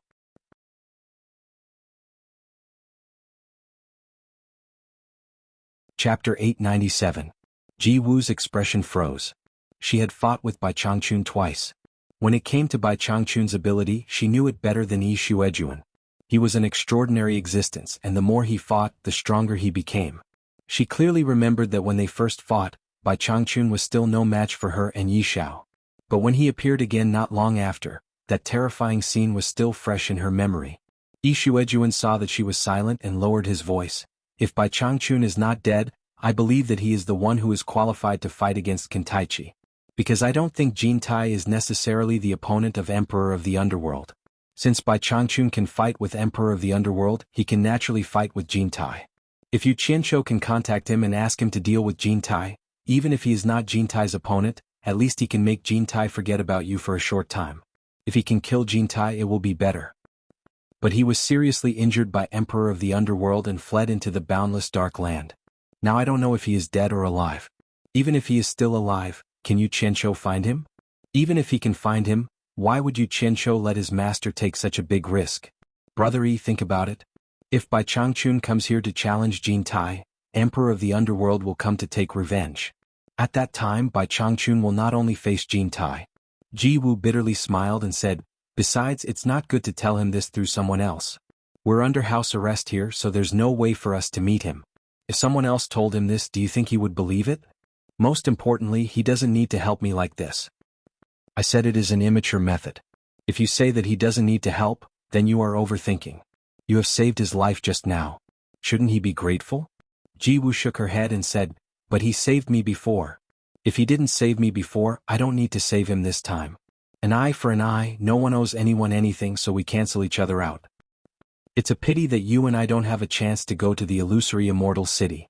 Otherwise, I would have to ask him to contact his master," Snowlord replied casually. But in his heart, he was thinking that if he could really meet Yu Qianqiu, he could ask Yu Qianqiu for help. If Yu Qianqiu dared to refuse, he could threaten him with the fact that he touched Ji-Wu's butt. Yu Qianqiu had to consider whether Jin Tai would skin him alive if he touched Jin Tai's wife's butt. As soon as the 2 streaks of light flew out of the Paradise Immortal Realms mountain range, they immediately slowed down. Wu Xiong and Deming Luan looked at each other with lingering fear in their hearts. Even now, they still didn't dare to believe that they had passed the test just like that. Our luck is good. I didn't expect Dancing Ji Immortal Monarch to stand up for me at such a critical moment. Wu Xiong shook his head in disbelief. Luck, I'm so lucky. If it wasn't for Immortal Lord Wu Ji, I really can't think of anyone else in the immortal world who could change the Immortal Emperor's attitude. It's not just our luck, it's also Yu Qianqiu's luck. I didn't expect those strange things he came up with to save his life at such a critical moment. It's not just good luck, it's simply good fate. Deming Luan recalled the incident and could not help but sigh. It's good that the crisis is over. Wu Xiong cupped his hands as he flew and said, "Brother Ming Luan, I still have some matters to attend to, so I'll take my leave now." Deming Luan also cupped his hands in farewell, and the two immediately sped up in 2 different directions. The 2 of them sighed, but they didn't know that Ji-Wu's words were not because of their or Yu Qianqiu's good luck. Other than Heir Xuejun, no one knew that Yu Qianqiu and Ji-Wu had known each other for a long time. Because of this relationship, it was the key to surviving this crisis. But then again, if Bai Changchun hadn't shown mercy to Ji-Wu in the Holy East Land, then Ji-Wu wouldn't have helped him today. But if Ji-Wu had been killed by Bai Changchun, Heir Xuejun would not have been able to return to the celestial realm with Ji-Wu. If Heir Shuijun did not return to the celestial realm with the small silver ball that Yu Qianqiu gave him, then Yu Qianqiu would still be in the human world as Duguqiubai, and would not come to the celestial realm. Therefore, some things were predestined and they could only develop step by step. The World Chamber of Commerce's business had begun to get on the right track, and hundreds of feudal lords were gradually getting into the swing of things. After careful consideration, Yu Qianqiu understood that his first plan in the celestial realm had succeeded. With the World Chamber of Commerce as a pretense for doing business, the next step could be justifiably to cooperate with Skyward Palace. As long as he obtained the various immortal pills he needed, it would not take long for a large number of immortal realm experts to appear in his hands. Just think about it. If the feudal lords, the army of Utopia, and the hundreds of thousands of cultivators in the human world all reached the immortal realm, it would be a terrifying thing. The more experts there were, the stronger he would be, and many things would be easier to do. As long as the overall strength of the World Chamber of Commerce increased, his next step would be to find a way to enter the netherworld. He could not let Bai Changchun's life and death be unknown. Until now he still tried to contact Bai Changchun every day, but there was no news. This made him very anxious, but he understood that some things were useless to be anxious. He could only take it step by step. However, if he wanted to walk in the netherworld, he would not be able to do so without enough manpower and strength. Now that he knew a lot, the netherworld was too vast, many times larger than the celestial realm. There was also the endless land of darkness, which few people set foot in. For this reason Yu Qianqiu had already thought about it. As long as he could find out whether Bai Changchun was dead or alive, he would not hesitate to throw hundreds of thousands of immortal realm cultivators into the netherworld. I don't care how vast the netherworld is. As long as there are ghosts, there will be my people. I don't believe that I can't find any clues. This was what Yu Qianqiu thought. For this day to come, Yu Qianqiu could be said to have put in a lot of effort. However, things were somewhat unpredictable. He had arranged for Shui Mingqing to contact Skyward Palace about purchasing immortal pills, but who knew that there would be no news at all. For this reason, Yu Qianqiu even personally went to Skyward Palace's branch. In the end, the disciples of Skyward Palace's branch told him that the elders in charge had left to attend to something. Yu Qianqiu immediately felt that it was strange. Shui Mingqing was too heartless. He did not even think of a way to send a message before leaving. So he tried to find Du Feng, Hui Yunlong and the others. In the end, the answers he got were similar. This made him suspect that these people were deliberately hiding from him. It was not until he met Wan Ling, who took the initiative to visit him and build a good relationship with him, that his guess was confirmed from her mouth. This group of people was indeed deliberately hiding from him. After asking for the reason, Yu Qianqiu was suddenly speechless. It turned out that these people were also frightened by the scene of him controlling the 10,000 swords. They all suspected that he was related to the 10,000 swords Demon King. They were afraid that when the Immortal Palace took action, they would implicate him, so they deliberately distanced themselves from him. In fact, Yu Qianqiu himself did not pay much attention to this matter in the beginning. After all, he had already passed this hurdle in front of the Great Bright Wheel.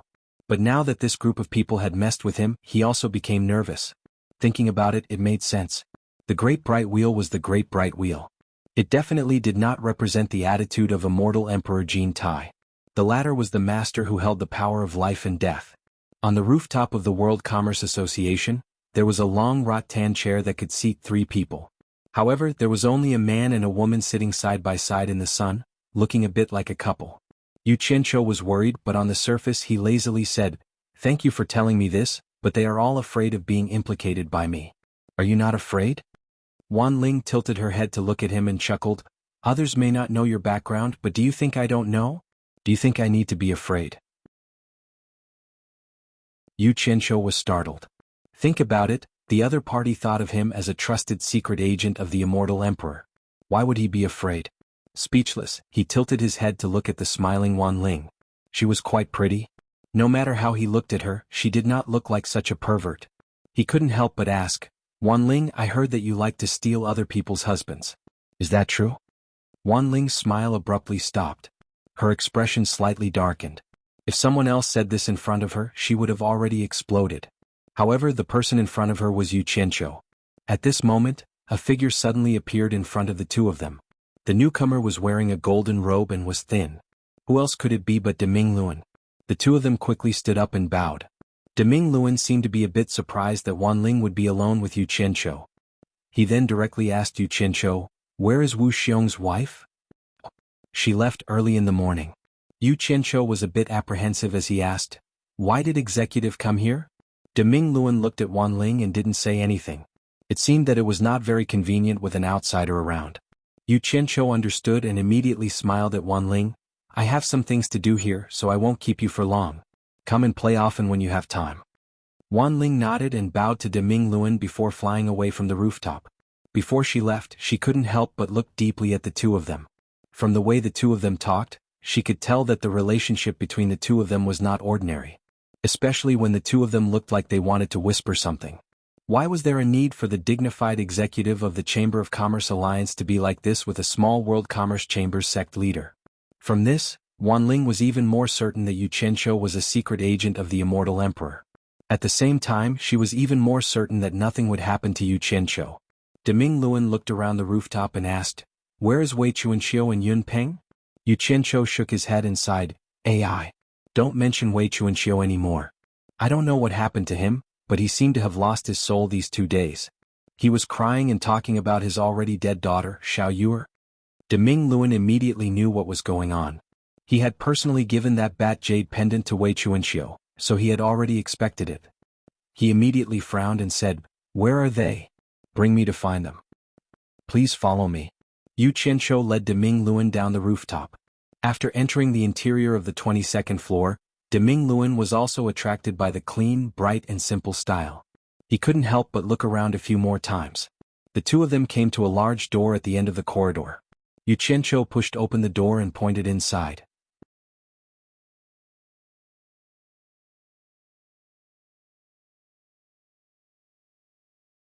Chapter 898. This was a large room. There were 2 rooms on the top floor. There were no furnishings inside, only a few rattan chairs. The room was very quiet. Yun Peng silently stood by the window and looked outside. Wei Chuanxiu had finally stopped crying. He was paralyzed on a rattan chair with a dazed expression. The door was pushed open, causing Yun Peng to turn his head. Wei Chuanxiu was still lying there, unmoved. Seeing the two walk in, Yun Peng stared at the great bright wheel and said lightly, "You shouldn't have given him this jade pendant." The great bright wheel looked at Wei Chuanxiu, who was holding the bat pendant in a daze, and said disapprovingly, "Let him be like this, it'll be fine once the sadness passes." "How did it go?" Yun Peng's gaze turned to Yu Qianqiu and said, "What does Immortal Emperor Jin Tai plan to do to him?" Yu Qianqiu's heart clenched when he heard this. This was also the result he wanted to know. Perhaps she was stimulated by the words, "Immortal Emperor Jin Tai." Wei Chuanxiu, who was paralyzed on the rattan chair, made a goo-goo sound in her throat. Her pair of lifeless eyes that were immersed in the past gradually became lively. The 3 looked at him at the same time. Wei Chuanxiu looked at the great bright wheel, then stared at the bat pendant in his hand for a while, and then carefully put it away. "You're back from the Immortal Palace?" Wei Chuanxiu struggled to stand as if he had just recovered from a serious illness. The others saw that he was speaking normally again and didn't say anything. They didn't want to bring up his sad past again. The great bright wheel nodded slightly and said, "This time it was a fluke. At least it passed unscathed. The Immortal Emperor has already made his stance clear, he won't pursue this matter anymore." Yu Qianqiu's tense nerves immediately relaxed. He smiled at the 3 people who were looking at him in a simple and honest manner. Wei Chuanxiu tilted his head to look at the great bright wheel and said, "When did Jin Tai become so easy to talk to? You must have put in a lot of effort. Otherwise, with Jin Taining's habit of not letting the wrong person go, this guy would probably be in trouble." "I did put in some effort, but it was useless." Deming Luan stared at Yu Qianqiu and said, "Actually, the one who played the decisive role was someone else. This brat's fortune was really good." At the crucial moment, Immortal Monarch Jiwu suddenly spoke up for him. This was why the Immortal Emperor changed his mind. It was so close. "Immortal Monarch Dancing Ji?" The 3 of them exclaimed in unison. Wei Chuanxiu asked curiously, "Why would Immortal Monarch Wu Ji speak up for him?" Deming Luan immediately explained what had happened. Only then did the few of them understand what had happened. Wei Chuanxiu immediately clicked his tongue and said, "It seems that you are really lucky. The words on the waterfall and this tall building actually saved your life. It seems that the money spent on building this tall building is worth it." Luck? Yu Qianqiu laughed along. His eyes flickered with uncertainty. In fact, he knew better than anyone else. Immortal Monarch Ji Wu definitely did not speak up for him because she wanted him to help build a residence. There could not be such a coincidence. The real reason was because they were acquaintances. This time, immortal monarch Jianghu had returned the favor of saving his life. He could not tell that this woman was quite a loyal person. Well, this matter is over. It's time for me to return to the Chamber of Commerce Alliance. Deming Luan glanced at them, turned into a stream of light, and directly flew out of the open window. Obviously he came here to say hello and reassure everyone. He did not even give Yu Qianzhou a chance to say a few words of gratitude. Only the three of them were left in the room. A troublesome matter that worried all three of them had been resolved. The three of them immediately relaxed. Yun Peng looked up and down at Wei Chuanxiu. Then, without saying a word, he walked out in a snow-white robe with firm steps. Wei Chuanxiu and Yu Qianzhou looked at each other. They both knew that Yun Peng was not used to being confined in the room. He liked the high sky and wide clouds. They were afraid that he would have to go to the rooftop again. As for Yun Peng's habit, Yu Qianzhou raised both his hands in approval. This habit was too good. There was an early-stage immortal emperor expert guarding the rooftop of the World Chamber of Commerce every day. That was an invisible pressure that was enough to deter thieves. Ordinary people really did not dare to trespass the World Chamber of Commerce. Feeling relieved, Yu Qianzhou slowly walked to the window where Yun Peng was standing. He looked outside and pondered. Originally, he was worried that the people from Heaven Palace were avoiding him. Now there was no need for that. After a period of time, those people who were watching nervously would definitely take the initiative to pay a visit when they saw that the World Chamber of Commerce was safe and sound. Then he would wait for a while. If he appeared to be too anxious, he would be at a disadvantage in bargaining. He would take the opportunity to settle other matters. Bat King Wei, do you still remember what you promised me in your nest? Yu Qianzhou looked out the window and said, What? Wei Chuanxiu immediately became nervous. He had already faintly guessed what Yu Qianzhou was going to say. He patted his chest and coughed. I'm too sad. I'm not feeling well. Let's talk about it later. However, how could this kind of small trick fool an experienced hooligan like Yu Qianzhou? Yu Qianzhou suddenly turned around and stared at him. He said resolutely and decisively, The disciple that I introduced to you, she is already on her way. Wei Chuanxiu's expression twitched and froze on the spot. As expected. Yu Qianzhou had already informed him in advance. He did not want to say anything more. He strode out of the room, leaving Wei Chuanxiu alone in the room in a daze.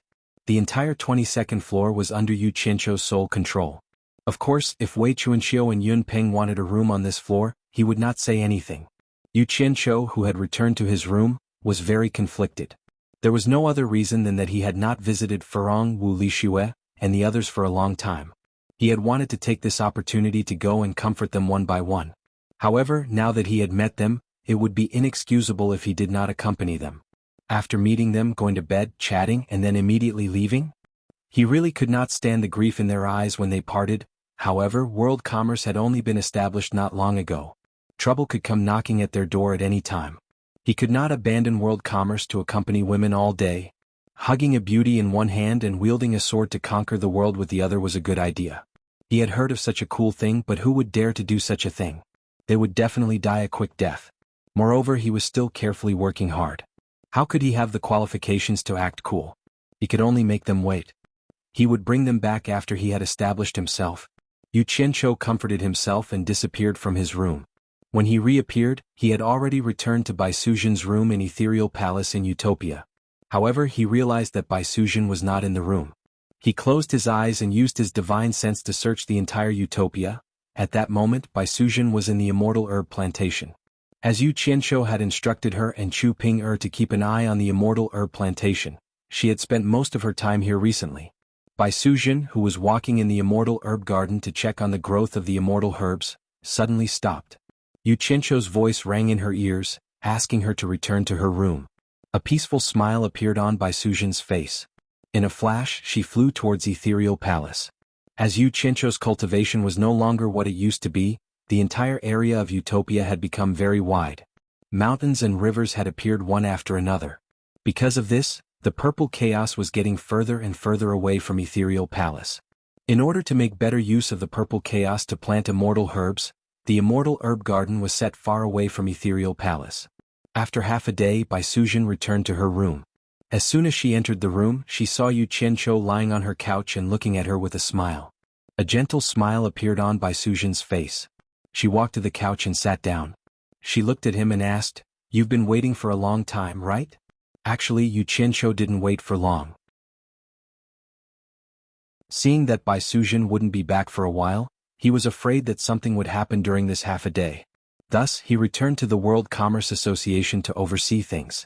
He only silently watched Bai Suzhen fly back. When Bai Suzhen was about to arrive, he returned to her room. Yu Qianzhou didn't reply to her. He changed his position on the couch and rested his head on Bai Suzhen's thigh.